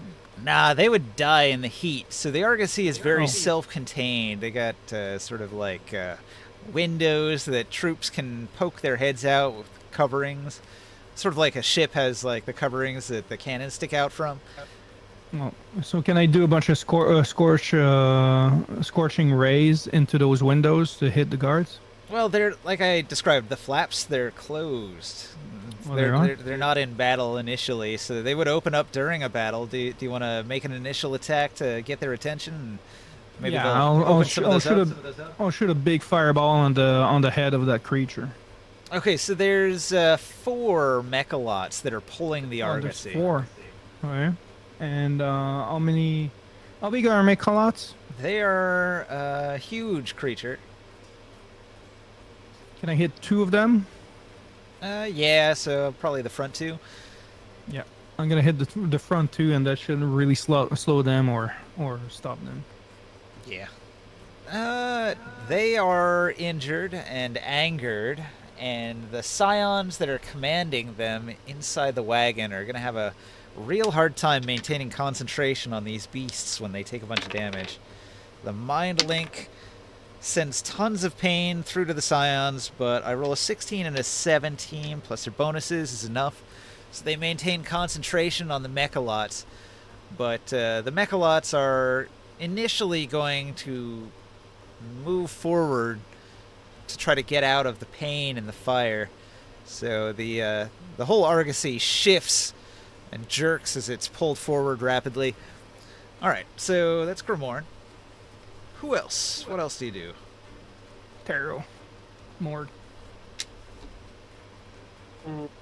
My turn. Yeah, Peter. it's sort of loose. I'm just doing It's like a everybody in the surprise- party and then everybody in the enemy group will go. It's a surprise round, so. Basically, Oh, yeah. did you already... Yeah. Wait, did you hit all 4 of the mechalots or only 2 of them? I hit the 2 front one with a fireball. I can't get the 4 of them. Okay, I'm going to use, or try to use, Dominate Beast on one of the ones in the back that you haven't attacked.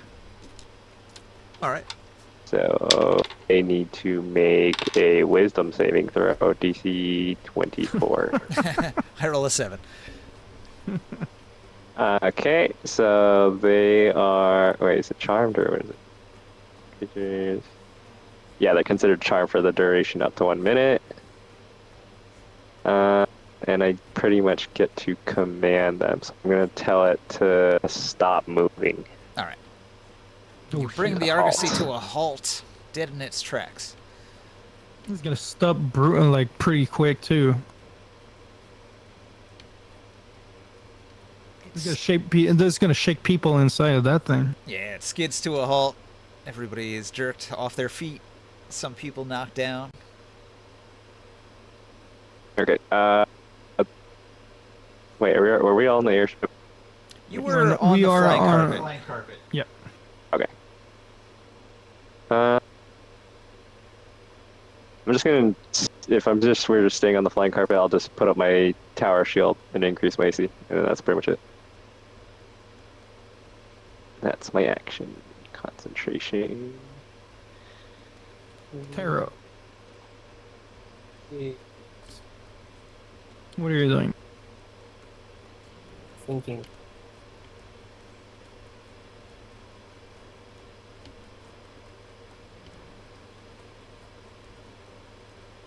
Gotta consider how to. I don't think I want to kill them. It seems unnecessary. Well, How these far are is it? guards of House Salaxa. They are paid to protect this cargo at all costs. How much are they being paid? You don't know?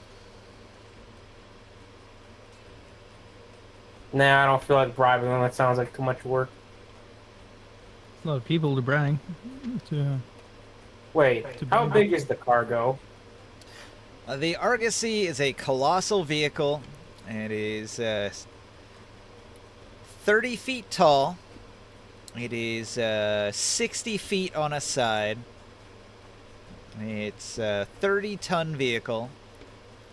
It's a fucking Amazon distribution center on wheel. It's got a platform on top with 6 enormous crossbows, big mounted crossbows, like siege weapon ones. The troops have just been alerted, so they're probably going to pour out onto this upper deck to man those siege weapons any moment now. But still the hatches are closed during this surprise round. I will.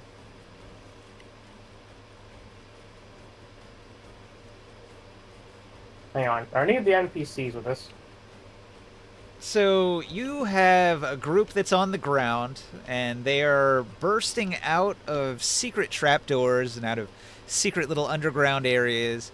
The Thrycreen warriors let out a terrible clicking battle cry, and they're going to leap into the air and fly 50 feet and start landing on top of the mechalots.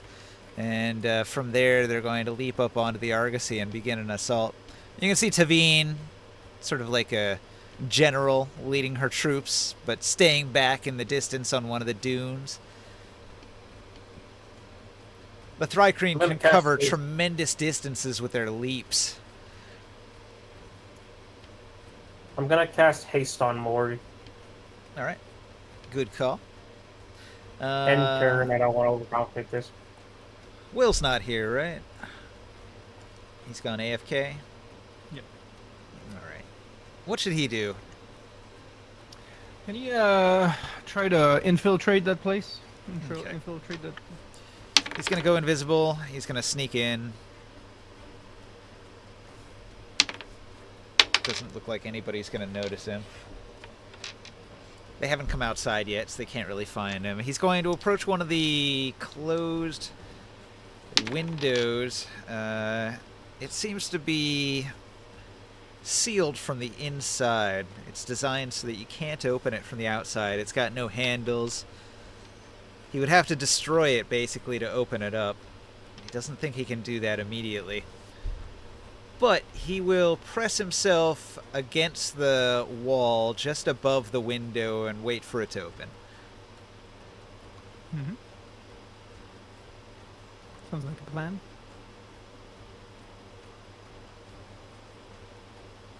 Anybody else want to do something? Well, isn't that our? I think we all went for the surprise round. Yeah, you're right. Okay. So, the enemy group rolls a 1 on their initiative. So, the Thrycreen, they go in. And they are brutal. So, Cha-Cha-Cha's group are incredibly deadly. They throw their Githka like shuriken. And they're going to hit people in the necks and do serious damage. Cha-Cha-Cha himself is going to cast a bunch of druid magic, and he's going to do terrible things to the one he's attacking, using a combination of druid magic and attacks. He's got sort of a bonus action magic that he casts, and then he does a bunch of melee attacks with his arms. The warriors go in and they begin attacking the windows, and they're going to try to break in with some strength checks. I roll a 3. I roll a 15. I roll a 16. And a 3. The 4 that are trying to break in were unsuccessful. None of them rolled quite high enough to burst the door open off its hinges. So they're just going to wail on it with their weapons ineffectively. A spear has a hard time penetrating a big, tough wooden door. Alright, so that's the Thrycrene's turn, and then you guys are going to go first. You're going to have the initiative over the troops here. They still have not had time to emerge. You can hear shouts from within the Argosy, though. They're aware they're under attack, and any moment now, those guards are going to come bursting forth. Those.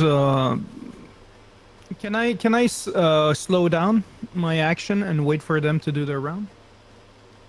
You can ready an action, but you have to tell me what you want to do in advance. When they go to the some of them are going to go to those ballistas. Yeah. Once they get to the ballista, I'm gonna be attacking those ballistas. Okay. So they're spread out. Yeah, so I'll do firestorm on that. Yeah, you can sort of place the firestorm in a bunch of different locations, so you can probably get all of them. I can do up to 10 of them. Yeah.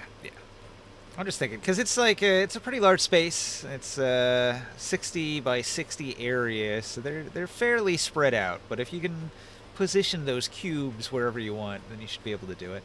They don't have to be connected, do they? Do they have to be continuous? No, it's just like pa pa pa pa pa, wherever I want. Okay, yeah. In that case, then you can do it.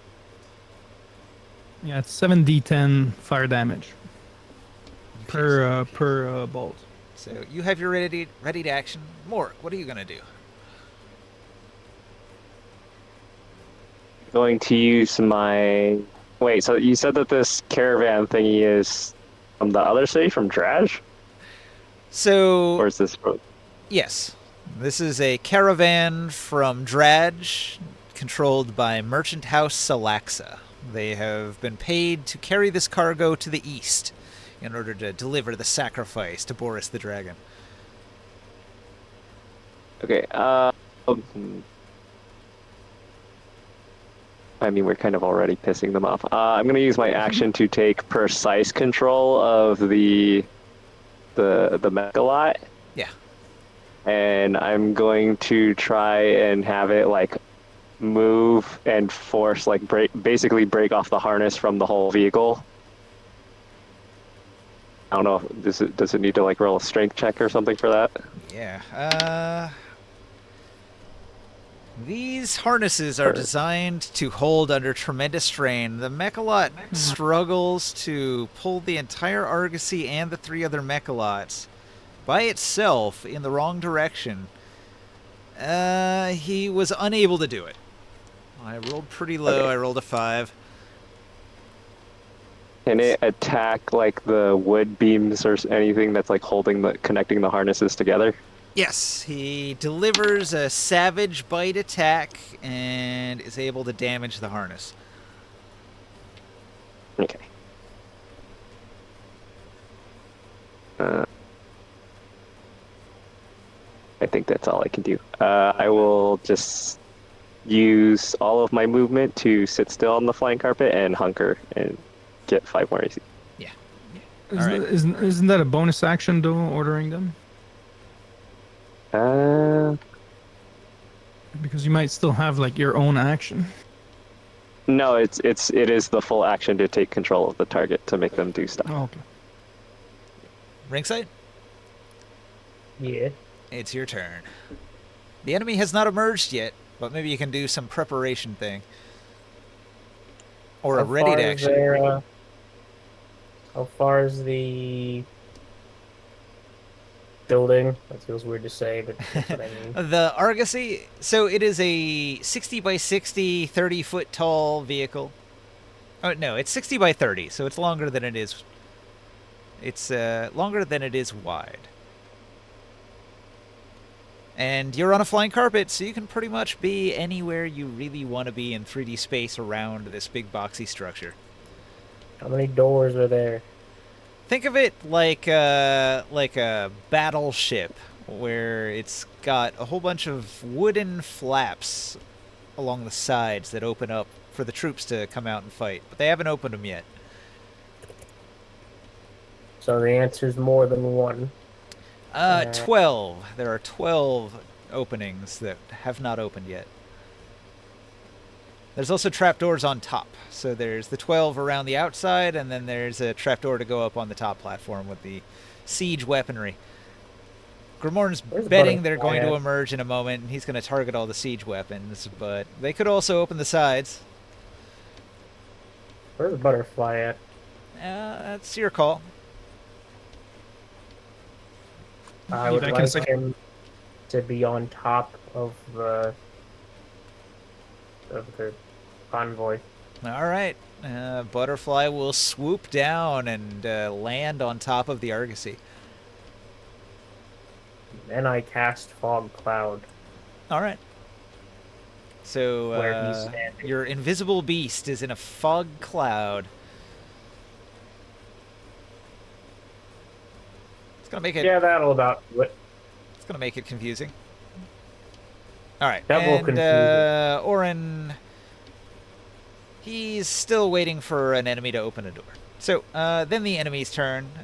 One of the side hatches opens, and Orin kills that dude and throws his body over the side. The hatch on top opens up.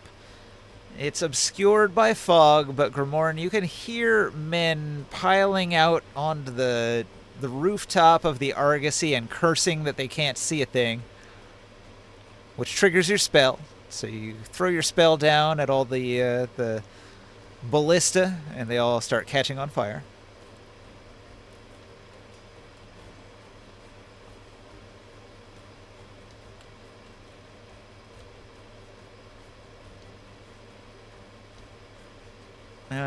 All right. I think some of the troops are going to manage ranged attacks. So they aim at the flying carpet, and here's a whole bunch of attacks. We'll just do like one roll for each person. So Gramorn. I really need to get new dice. I can barely read these. Is that a 9? All right. What? So it's a 19. It pings off your plate armor. Mhm.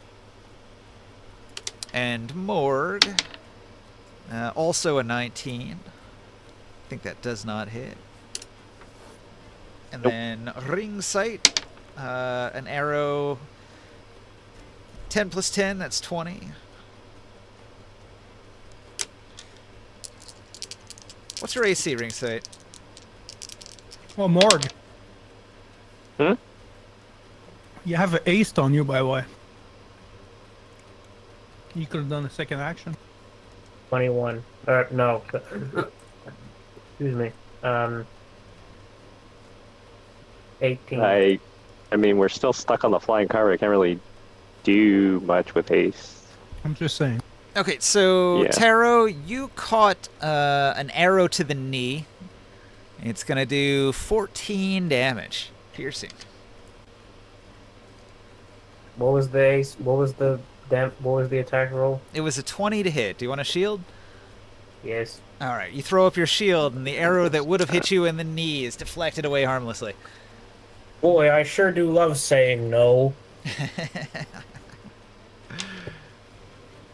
All right, so after a number of attacks, there are now troops that are on the deck. Some of them are on fire, maybe. The Thrycreen, they're going to take advantage of a bunch of the hatches opening that turn, and they're going to try to break into the ship. So they wrestle with the people inside, roll an 18, roll a 1, roll an 8, roll a 15. So we have a couple successes in there. And once those two hatches are forced open, then a bunch of the other Thrycreen are going to get inside. And you're just going to hear screams from within the Argosy as the bloody work of the Thrycreen clan is done. The Cha clan is doing some very nasty business inside the Argosy. Maybe a couple people are going to hop out the windows and try to scuttle off into the dust to escape. All right, so back to the party turn. Did Orin do something when the hatch opened? Yeah. Like, When the actually hatch do- opened, he immediately killed that dude and threw his body overboard. Okay. I think what we can do is fly towards one of the window and then get in and continue the massacre. Okay, so you command the flying carpet to come down level with the now open window where that body just piled out. Orin's going to hold the hatch open for everybody, and you can just jump on in. So you're the boarding party now. You've boarded the enemy vessel. Can we see the psionics controlling the creatures? Way up in the front, the Scions are attempting to wrestle control away from Morg, but they have lost control and they can't get it back. They do have control over 3 of the Mechalots, although 2 of them are in a lot of pain. So they have 1 Scion for each of the Mechalots. The ones that are in pain, they're sweating bad. The other one is shouting orders. Can I shoot a fireball on them? All right. I'll shoot a fireball. The front of the Argosy explodes into flames, and black smoke begins to fill the interior compartment.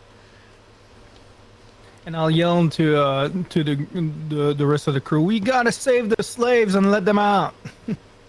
So there are several levels to the Argosy. So you've got the upper deck with the siege weapons, and then a trapdoor that goes into the inside where there's the upper deck inside where the troops are.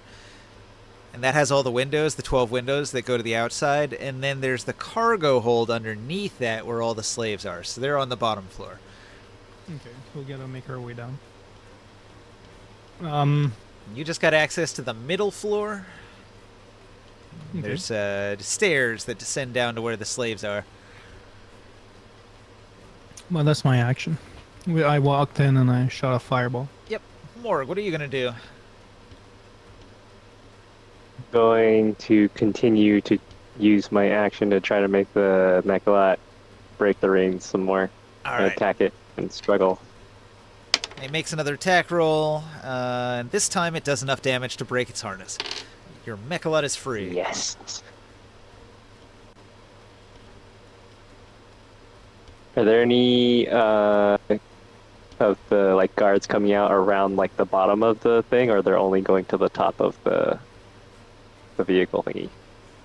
The hatches on the side opened in several places, and there was a hatch on top that opened, and some people got on top. At least 6 people are going to try to man the guns on the top, and then 12 more people are trying to open the side hatches to attack from there. Okay, I'm gonna have the Mechalot. If it has any movement, I'll have it go to that side hatch and try to like stomp on people that try, like, the Okay. guards that try to come out. The hatches are 10 feet up, so the Mechalot, it's like this giant tortoise, and it's going to get up on its hind legs and hump the wheel of the Argosy. And then the head of the Mechalot is going to come out like a turtle, and it's going to open up its big turtle beak mouth, and then like a gecko or what is it, like a chameleon? Which one of the lizards has the big long sticky tongue? Chameleon? Yeah, I think it's the chameleon. Well, I So guess I do, I suppose. But it's Mechalots mainly have for- that. So the Mechalot is up on the wheel, and it shoots its big long tongue inside. So from inside, you just see this enormous wet tongue come in one of the windows and slap down onto the ground and knock a couple people over. You should have like sucked one in like a frog, you know? He had a hard time aiming it. He didn't hit anything. He's just stuck his big sticky tongue to the interior of the floor. So that Okay, window that's is my turn. kinda blocked up. All right, ring sight. It's your move.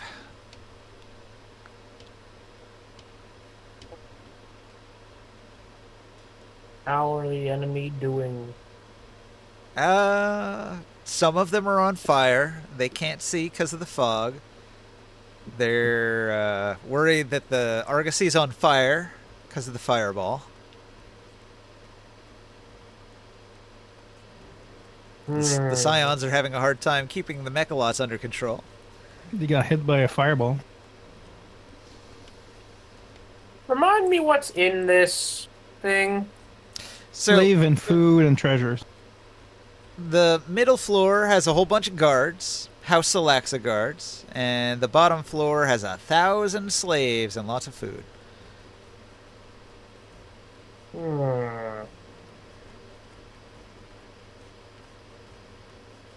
They're all doomed. They're going to a ritual sacrifice to feed the dragon.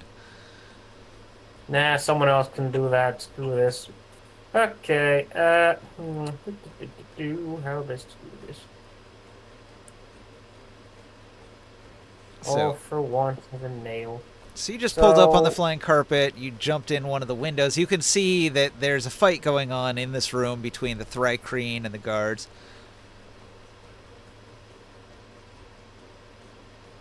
There are probably some guards that are not engaged in combat because there are more guards than there are Thrycreen. More guards than there are right thing. Yeah, the Thrycreen are outnumbered, but they've got 4 arms each, so they're doing well. They're holding their own. What? Okay, this thing was being pulled by the Thrycreen. How stable is it right now? The Argosy was being pulled by 4 Mechalots. Currently, 2 of the Mechalots are enraged from being on fire. One of the Mechalots is humping the wheel because it's under Morg's control. More, what the frick? Well, he told it to attack, but it's having a hard time because it's this big dumb turtle thing. It's trying to attack up the side of a 30-foot tall square building. What's the 4th one doing? One of them is still under control. There's a Scion fully in control of that one. Psychic Glance. Alright, so you take out one of the Scions. Yes. Alright, so then we go to the Thrycreen turn. They're going to make attacks. And one of the Thrycreen gets badly injured in the engagement and goes down. He's dead? Well, he drops. He's not dead yet. Okay. NPC allies don't get dead, they just fall over.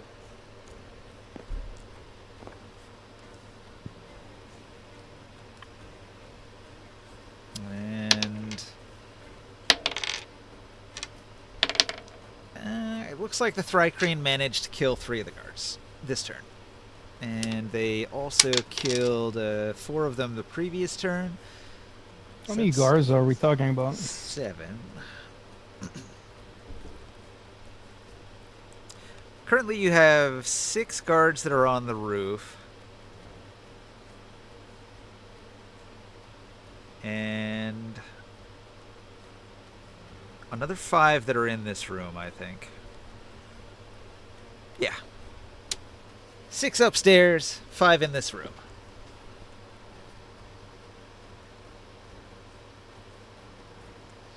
Alright, so What about Orin? Orin hasn't done his action this turn. Orin's going to take out one of the guards in the room. The 4 remaining guards are attacking. One of them strikes at Orin, he rolls a 2. One of them strikes at Grimorn, he rolls a... Oh, look at that. He's got a 29 to hit. That does not hit, does it? I got 29. He uses a Psychic Knack to boost it by 1. He has a 30 to hit. Okay. The guard with a slight Psychic Knack manages to tag you for 11 damage. Okay. And I got a Taro, bruise. Taro, one of the guards fires a crossbow at you. He's got a 17 to hit. That does not hit.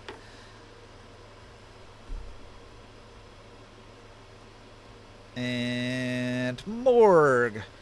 One of the guards is going to approach you, and he's got a pole arm, and from reach, he's going to thrust his pole arm at you. It's got a big obsidian spearhead on the end of it. He rolls a 2. That's a 12 to hit. He does not hit. He's a fighter. He's going to action surge. He tries to hit again. Nat 20, critical hit. Ooh. Oh. Alright, that's going to be 17 piercing damage. Okay. Well, they get lucky sometimes. The guards that are up on the roof, they can't see. They're going to spend their turn putting out the flames. Grimorn, you're concentrating on the firestorm to keep it going, right? Oh no, that's just one attack. Okay, The so it's seven- fire and forget, and then it just sets fires. Yeah, it does 7d10 fireball like damage per hit per strike. So each of these 10. Yeah, probably more than Spot. enough to actually make these irreparably damaged, since they have, like cords that operate the ballista mechanism. They would burn up first. All right, so the And guards that maintain are concentration. on the roof are going to slowly crawl back down into the lower area because they can't do anything from up above. So now there are 10 guards. What do you in the mean? room. What's their problem? Well, I mean, they were blinded. So 6 more guards enter the room, and these 6 guards, they're going to look around and see what's going on in here. One of the guards seems to be a captain of the guard, and he is going to reach into his bag, and he's going to pull out something, and he's going to begin screaming into the thing that he's holding in his hand. The other 5 are going to draw their crossbows, and they're going to take shots. So Grimorn, 2 crossbows come in. We've got a 28 and a 12. And then Morg, 2 crossbows come in. We've got a 20 and a 29. Oh, frick. Fog cloud concentration. Haste went away. Morg, both of those hit, right? Oh, was it? 20 and 29? 29 hits, 20 does not. I have your AC incorrect on my notes. What is it, 21 right now? It's 24 because I'm using the tower shield, and then I add +5 because I'm hunkering behind the tower shield. Yeah. I'm gonna make a note, tower shield on here. Tower shield. I did send a message to you about all of the stuff that you were asking for, like all the changes. I don't know what WT is, but I texted all the other changes. Yeah, it's in Discord. So that's a wound threshold, which is 10 plus your Constitution modifier. Using the Grit and Glory rules, one that we adhere to occasionally, if you take that amount of damage in a single hit, you're supposed to roll a Constitution check. And if you fail it, then you've gotten a wound that you need to take care of later. That can be debilitating, it can cause issues, and it's got a fun table to roll on for what kind of wound it is. And it's got different tables for different types of damage, like fire and acid and whatever. So, I always forget to do it. But if you guys take a big chunk of damage, we're supposed to roll on that table. So, something. How much damage did I take? I took more damage? Or was it just the 17 you mentioned earlier? Well, he hit you with 29, no? The 29 is going to hit you for 10 damage. Okay. So this round you take 10 damage. I need to make another Constitution saving throw for the monster domination, or dominate beast. Okay, I made the con save for the concentration. All right. And ring sight, a crossbow bolt comes flying at you. That is a 21 to hit. Field. All right. Yeah.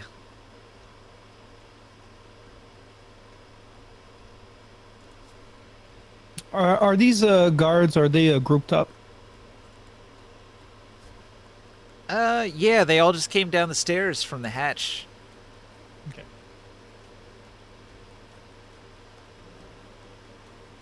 All right, so the Thrycreen go first. They're going to attack. Attack. Yeah. Looks like Yeah. we're down to Yeah. 7 guards in the room. All right, party turn. What do y'all do? I'm gonna fireball the group of guards. All right. Yeah, you catch them all in a cluster. They should have spread out more. Yeah, I'm gonna cast it at level 6. Level 6 fireball. Ouch. Yep. Well, these are fighters. They probably have decent hit points. A little bit more. Let's see how many hit points these guys have.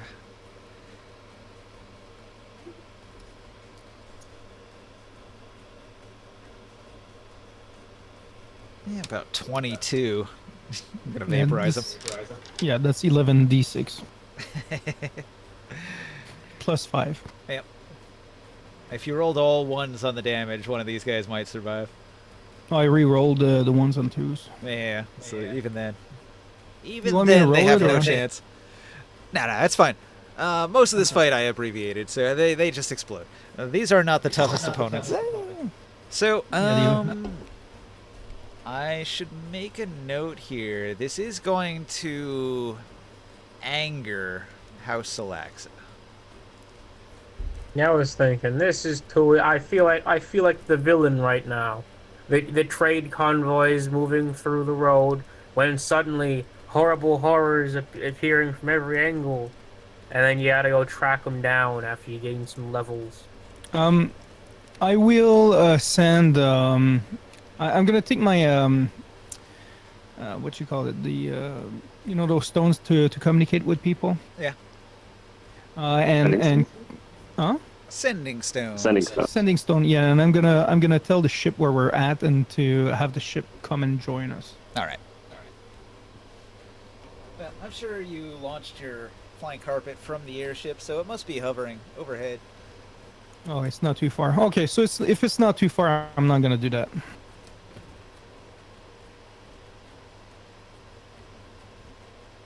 So the top is clear. Now we gotta make our way down. Sorry. I had to go pet my cat for a minute. All right, so the second floor of the Argosy here is burning. It is on fire and it is filling with smoke. Many of the windows were opened, so some of that smoke is billowing out into the air. But everybody that's inside the room has to make a Constitution saving throw. And it starts out at DC 11 this turn, but it gets worse each turn that you're in the burning room. Is it for the gas? Yeah, it's the fire, the smoke. You can't breathe in here. I'm safe. I do have this amulet. Okay, well, people that don't have protection against smoke inhalation. All the Thrycreen are going to get the hell out of here. So they're going to quickly abandon ship. It's not their problem, and they don't care about those slaves. Wait, what was in that level of the ship? The guards. Just guards. They're all pretty much dead at this point. Oh, did we clear all the guards? Yeah. That fireball took them out. Oh, okay. So are we out of combat? Yeah. Okay, so I'm gonna start killing the flames around Ninja. Okay, so you begin snuffing out the fire. Yeah. Your god is very displeased. How dare you? No. He's not. He's just moving the fire somewhere else. Tell him. This was We're gonna- 1,000 people that were about to burn for the glory of your god. You just prevented I'm it. not doing that. That was not the goal. Okay. I'll have the ship come close and come down, and let's send some of our troops and use some of the slaves to take the food, and put it in the treasures and put that in the ship, in the flying ship. All right, you steal the cargo, you steal the slaves. Yeah. Now this is a logistical nightmare. I don't know if your airship. Well, I mean, you have a pretty big cargo hold, Yeah. but 1,000 people is still 1,000 people. They would be No, packed the- like sardines. No, the 1,000 people. What I'd like to do is give them enough of food so they can walk and survive all the way down to Tyr. Slaves in Tyr are going to be free. Walk to That is Tyr not from gonna happen. Rom? No, all right, that's not going to happen. Hey, if the ancient Israelites could do it, so can they. Yeah, exactly. But you can free the slaves, and they will disappear into the local wilderness as just Yeah. general population of freed slaves. Probably many of them would head north towards Kern because they've heard Kern is a Yeah. pretty relaxed place. The Sorcerer King there hasn't done anything nasty in a while. The Yeah, so- sorcerer king over there, meanwhile. Sweet. I was looking for more people to send to that guy. There's a lot of food, huh? So, like, we can give them enough of food to survive for like a week. Yeah, the Argosy does contain enough food to keep these people alive on a trip all the way to Dredge. Yeah, and then the remaining, I'd like to bring it back to ROM and distribute it in the with the. There were margins, right? So they had enough food for the guards and for Oh, the okay. slaves. So there's probably only a little bit of excess food. Okay. Well, the little bit of excess food we can give it to the poor and ROM. Yeah. And do that, and maybe what we can do is have the gladiator distribute it. All right. So whatever food that the guards were going to have for their trip for the next week, collect it all. And we really fucked up this envoy. Feel kind of bad. Well, hang on. Were these arseholes? You just saved 1,000 people that were going to be sacrificed. Okay, If let you- me explain the ramifications of what just happened, because this is kind of a big deal, right? So every year, every city-state in the Tablelands has to provide 1,000 slaves, and these slaves are sent out into the east, and they are consumed by Boris the Dragon to slake his thirst for souls. And if you don't deliver your tithe of slaves to Boris the Dragon, then he shows up on your doorstep, and you have a very bad day. So, basically, this is going to look really bad to House Salaxa. The merchant House Salaxa, they had a job to do, and they did not do a good job, and now their entire city-state is at risk. Mhm. So it's probably better for them to die than to come back as failures from this. Like this is a really bad thing for Dradge, because these were slaves that were going to go to Dradge, and then from Dradge to the dragon. Well, Dredge is not our friend. True. Isn't Dredge causing us some trouble too? So this is going to anger Dradge. Dradge is probably going to want some revenge. And it also might get the wrath of Boris the Dragon himself. Mm-hmm. Well, look, it's that or Dredge has to take out of their own population, and that's going to cause a lot of issues for them. Yeah. And ultimately in the region, we want to create that stability. Like, if they run out of like 1,000 of their slaves, that's a lot of. That's just a lot of people. Well, also Tyr hasn't been providing slaves, so this is the quota is now down for 2,000 for this year. Yeah. Well, the other Sorcerer Kings were already chipping in a bunch of their slaves, but now they're still under the required amount. Mm-hmm. And that's going to create some instability. Like. I mean, you've basically pissed off every Sorcerer King in the Tablelands at this point. You're going to get all of their attention. Uh-oh. Except for Nibene. Yeah. Nibene, he's, what did I say? He was sending his criminals, right? Yeah. I'm gonna heal this Tricrine that got injured. Okay. Let me I don't see. want to There let him was die. a couple rounds of combat. He rolled a really bad save twice, so he had 2 failed death saves, and he was about to die.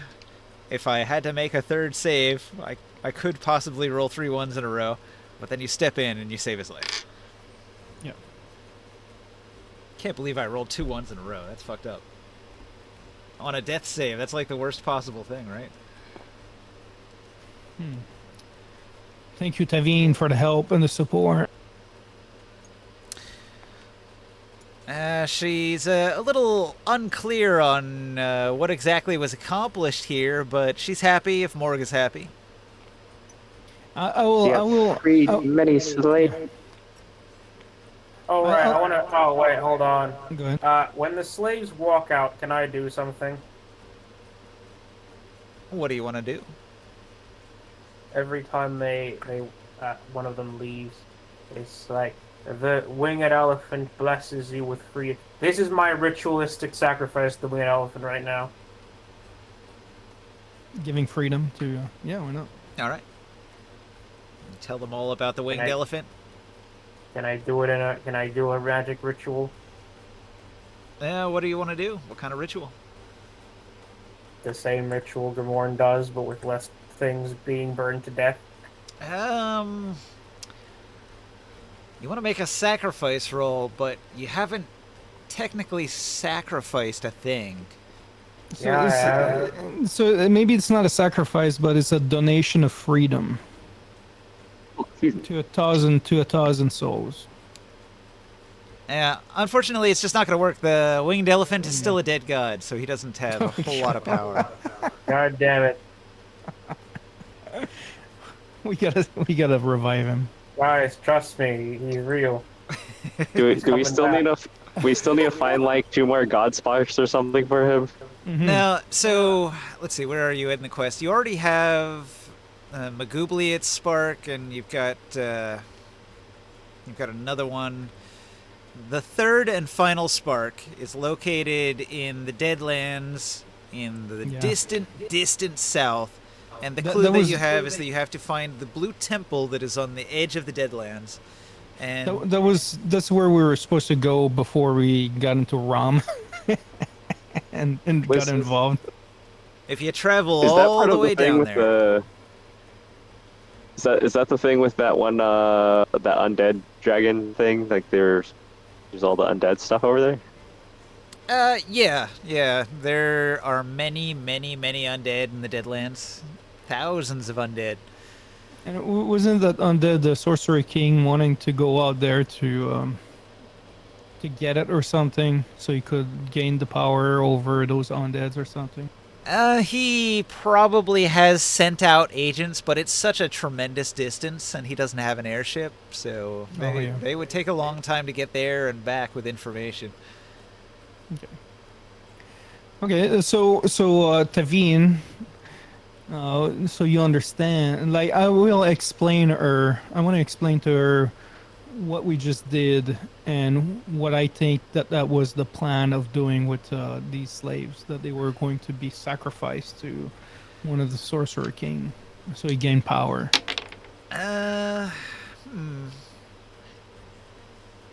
Tavine is not knowledgeable about Sorcerer Kings and their doings, so she'll just take your word for it.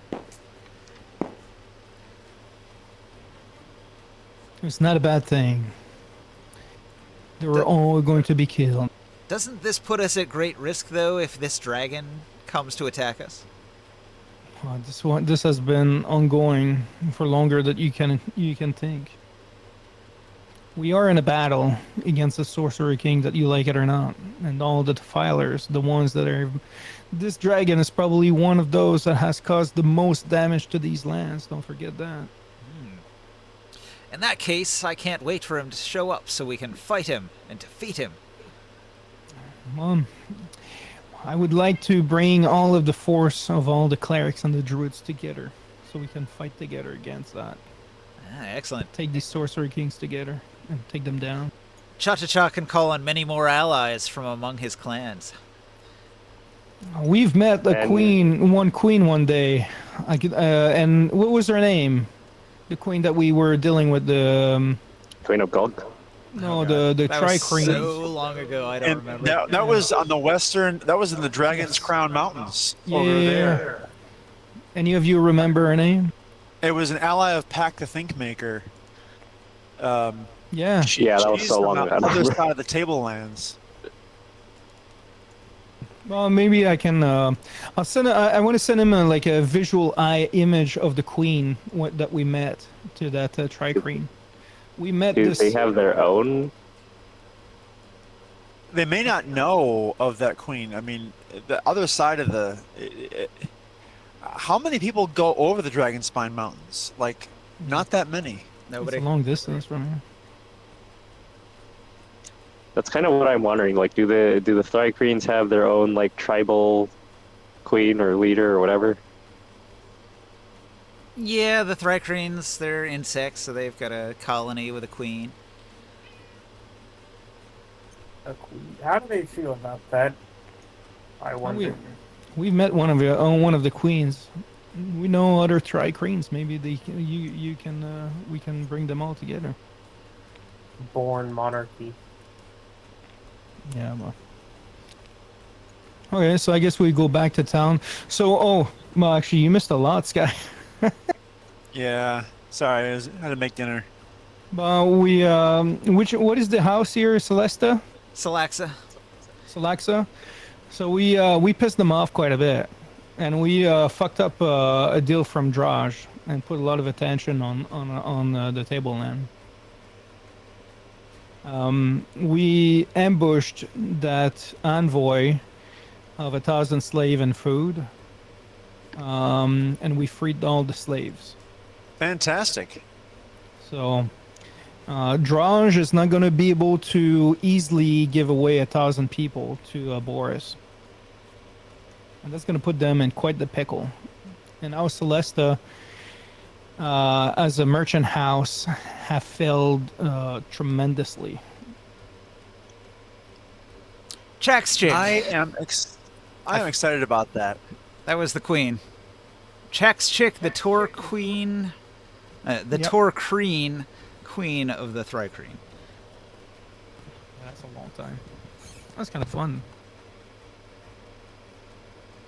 Yeah, she had a tremendous army of Thrycreen. Hundreds and hundreds and hundreds of them in that village.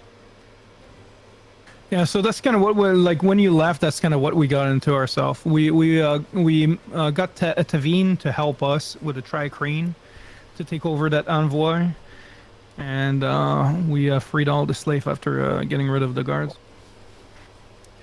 I am excited about taking down Salaxa, almost as much as I'm excited about taking down Wavir. But Well, the biggest deal is that this is disrupting the slaves that are going to Boris the Dragon. right, which that is means something else. That means all of the Sorcerer Kings are going to be angered by this. Oh yeah, Oh, do they know that and what happened here? they know that we did it. They are going to be blamed for not providing 1,000 slaves each, and they're going to catch. They'll find out soon enough. They're going to catch You a know beating what, I from the should dragon. probably- Well, it's like I'm gonna give Torganard a message, actually. Update him on this. It's Oh yeah. Well, like, we I think may just have because done they don't that, get the slaves actually. from here, they're just gonna not give any slaves from their own city just because they're not getting the ones from Ram. Well, that's Well, the Boris thing. is- If Boris comes out here, he's going to take 1,000 people by force from wherever he lands. Maybe in Draj. You know, the enemy of our enemy can be our friend once in a while. Boris might I cause a kind of lot like of. that. Yeah, I mean, for an evil demon bastard, the fact that he's like, short, die, I have to do everything myself, and I'll just wander around until he collects the taxes rather than institute an actual punishment.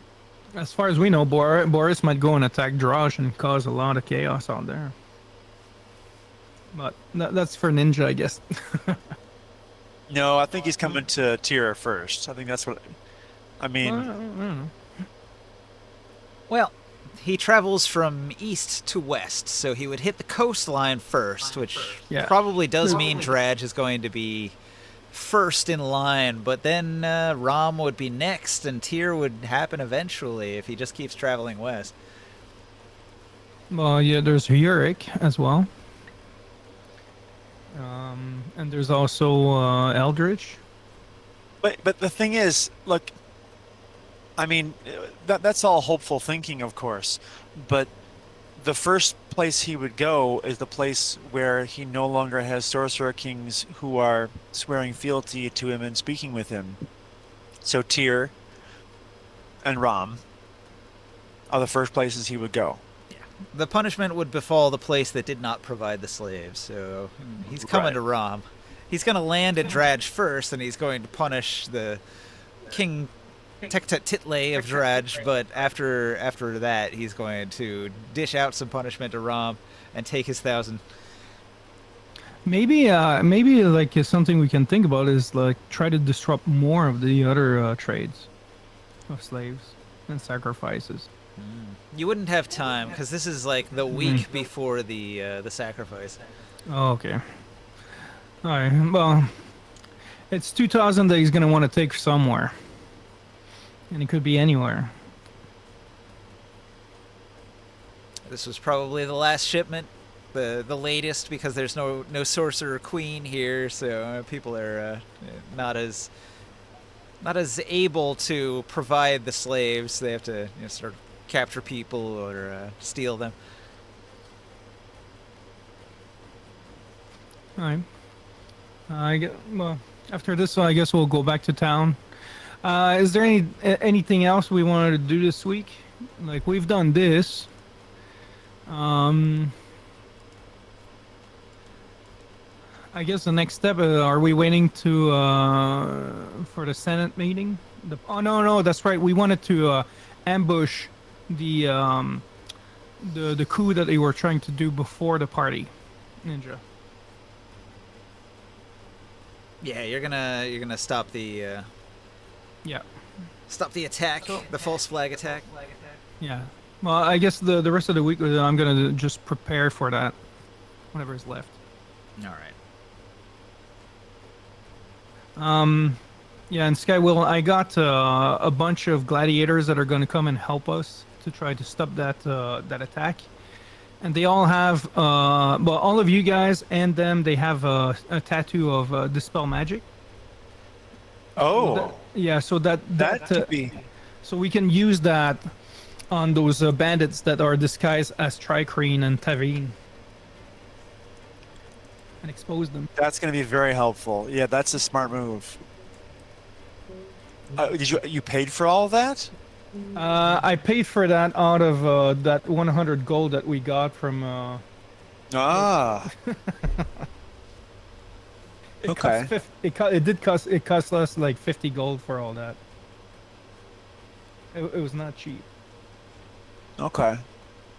but we didn't spend the dime. And then whatever remain of food that we had out of this cargo, we gave it to the gladiators for them to distribute towards with the poor. That's a good move. I'm trying to win some points.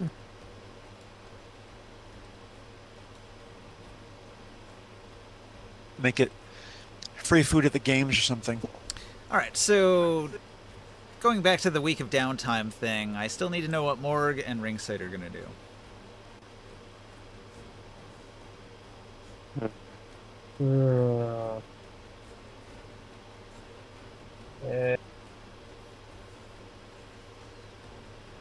I'm gonna aid Tavine in helping her with the farm.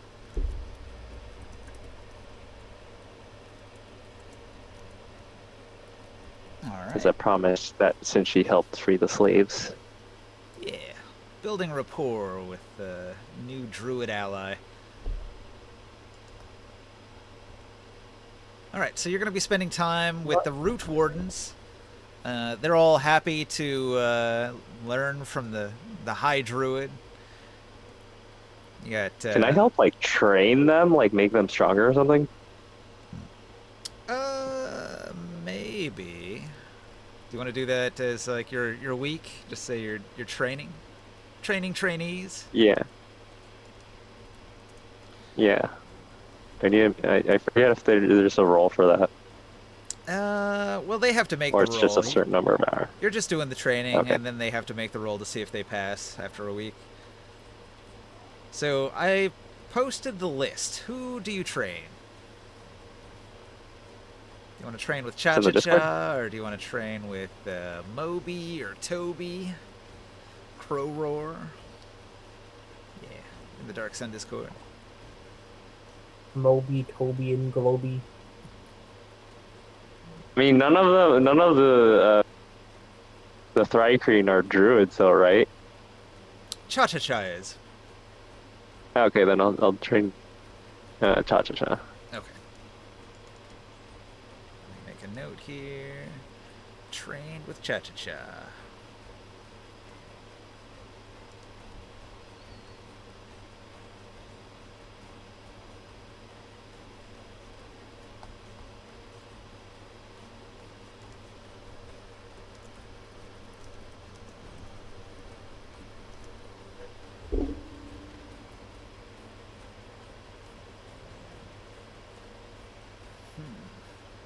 And Ringsite, what do you want to do for the week? Yeah. Where did you say that last God Spark was at? In the deep, deep, deep south. Very far to the south in the Deadlands. Probably a week's travel. What's in the Deadlands? The dead.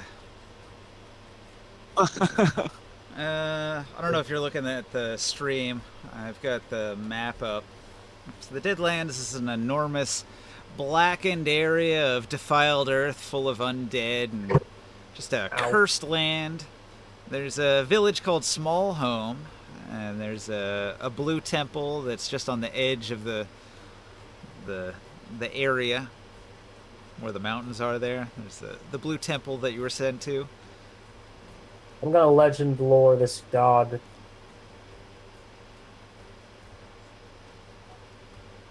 Alright. You do the legend lore of the entity that you've been sent to find to the south.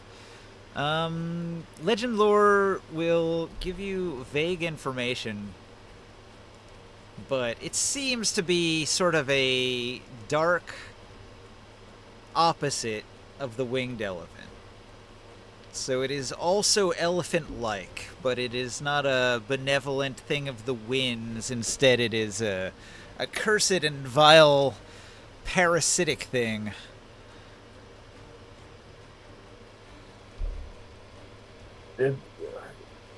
What, the serpent-tongued elephant? Basically, The horned elephant? I guess elephants already technically. Elephant.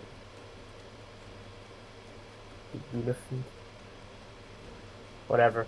I assume if it wants anything, it's not particularly wholesome. I'm looking for my notes so I can give you some more detailed info. Where is it?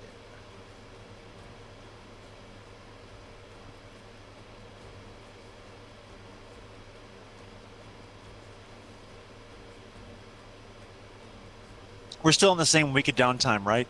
This is the fourth and final week of downtime before all the main events happen. But this is the same week of downtime that Yep. okay. Yeah, we're trying to complete it.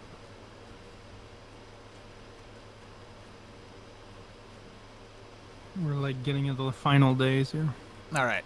You receive a name, Chognar Fawn, Lord of the Deadlands.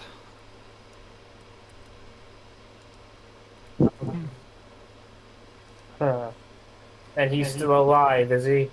Yes. Oh. You receive visions. We gotta go kill Satan to bring back God.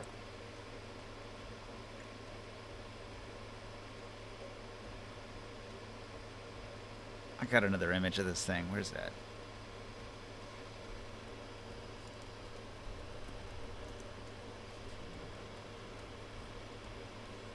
Oh yeah, here we go.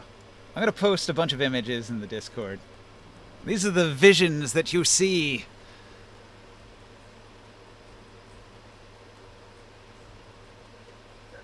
Images, you say? Oh. Okay, I'm gonna go in order of my reactions to these. 1, was expecting worse. 2, some complicated art. Okay. Okay, that was as bad as I was expecting. Different kind of abstract art, and some kind of Hindu-looking guy. Wait a second. Chognar Fawn, where have I heard that before? It's a Lovecraftian The demon. great old one. Yeah. Yeah, that. Some hill guy and his cult of, what was it, cannibals? I think it was cannibals. I got Chainsaw Massacre vibes from it. Family of evil hicks who eat people and stereotypes. Yeah. Digging into the Lovecraft lore for a cool, godlike villain. Thank you. It is elephant-like in its nature and its form, so I thought it would be a good equal and opposite to your benevolent elephant god. This is the evil demon elephant.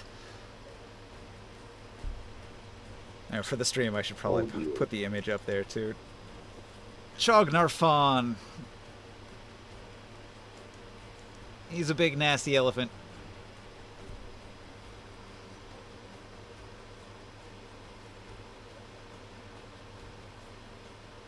Or I guess an elephant-headed man with a leech nose. This is like a spike ball at the end. Yeah, he can like latch onto you with his elephant nose and suck all your blood out. Oh, Yeah, nice. cool. What about the one with the spiral nipples there? What's going on there? Spiral. What? Yeah, he's got some texture. Yeah. He's definitely got some texture. No. I like the first one where he's hunched over. That one just looks menacing. The way his nose kind of dangles between his legs. It's just weird. Mm-hmm. You would not I like want to the walk top into one. a room and have that looking down at you from on top of a pedestal. The red one looks scary. Yeah. Like an octopus type of elephant type thing. There's all kinds of Lovecraftian Yeah. going on there. Oh yeah, Yeah. it's definitely Yeah. ripped directly from a Lovecraft novel. Okay. Well, that's a medicine enemy. Are we gonna have to fight this guy? Well, that's the idea. If you can defeat him and steal his God Spark, then you can use the 3 God Sparks that you've collected to perform a ritual to bring back the winged elephant. Sounds quite the challenge there. Oh yeah, this is an epic quest that has been ongoing for literal years in the real world. Yeah, until we landed in Rom.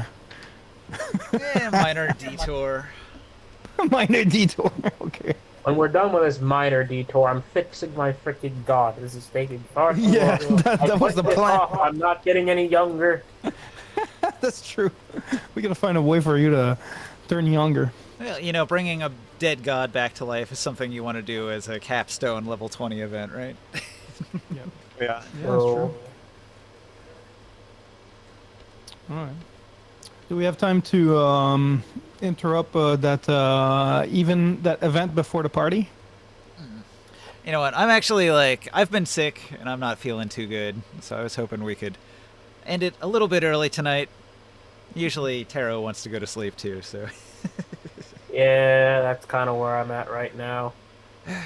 I had a fever yesterday. I was not feeling good at all. Next week. So Next week is the thrilling conclusion. Then yes. sounds like. Potentially, although I've got a bunch planned to cram into that, so it might not finish next week. but the beginning of the end will certainly start. So I guess the first thing we start is with this interruption of that event. Yeah, so we'll stop the false flag attack, and then we'll do the Senate meeting, and then right after the Senate meeting will be the coronation of the new king and the festival of the new year. Okay. All right. So, thanks for watching out there in Twitch land. Catch us next week, same time, same channel. All right. GG's. Hope you feel better, Ninja.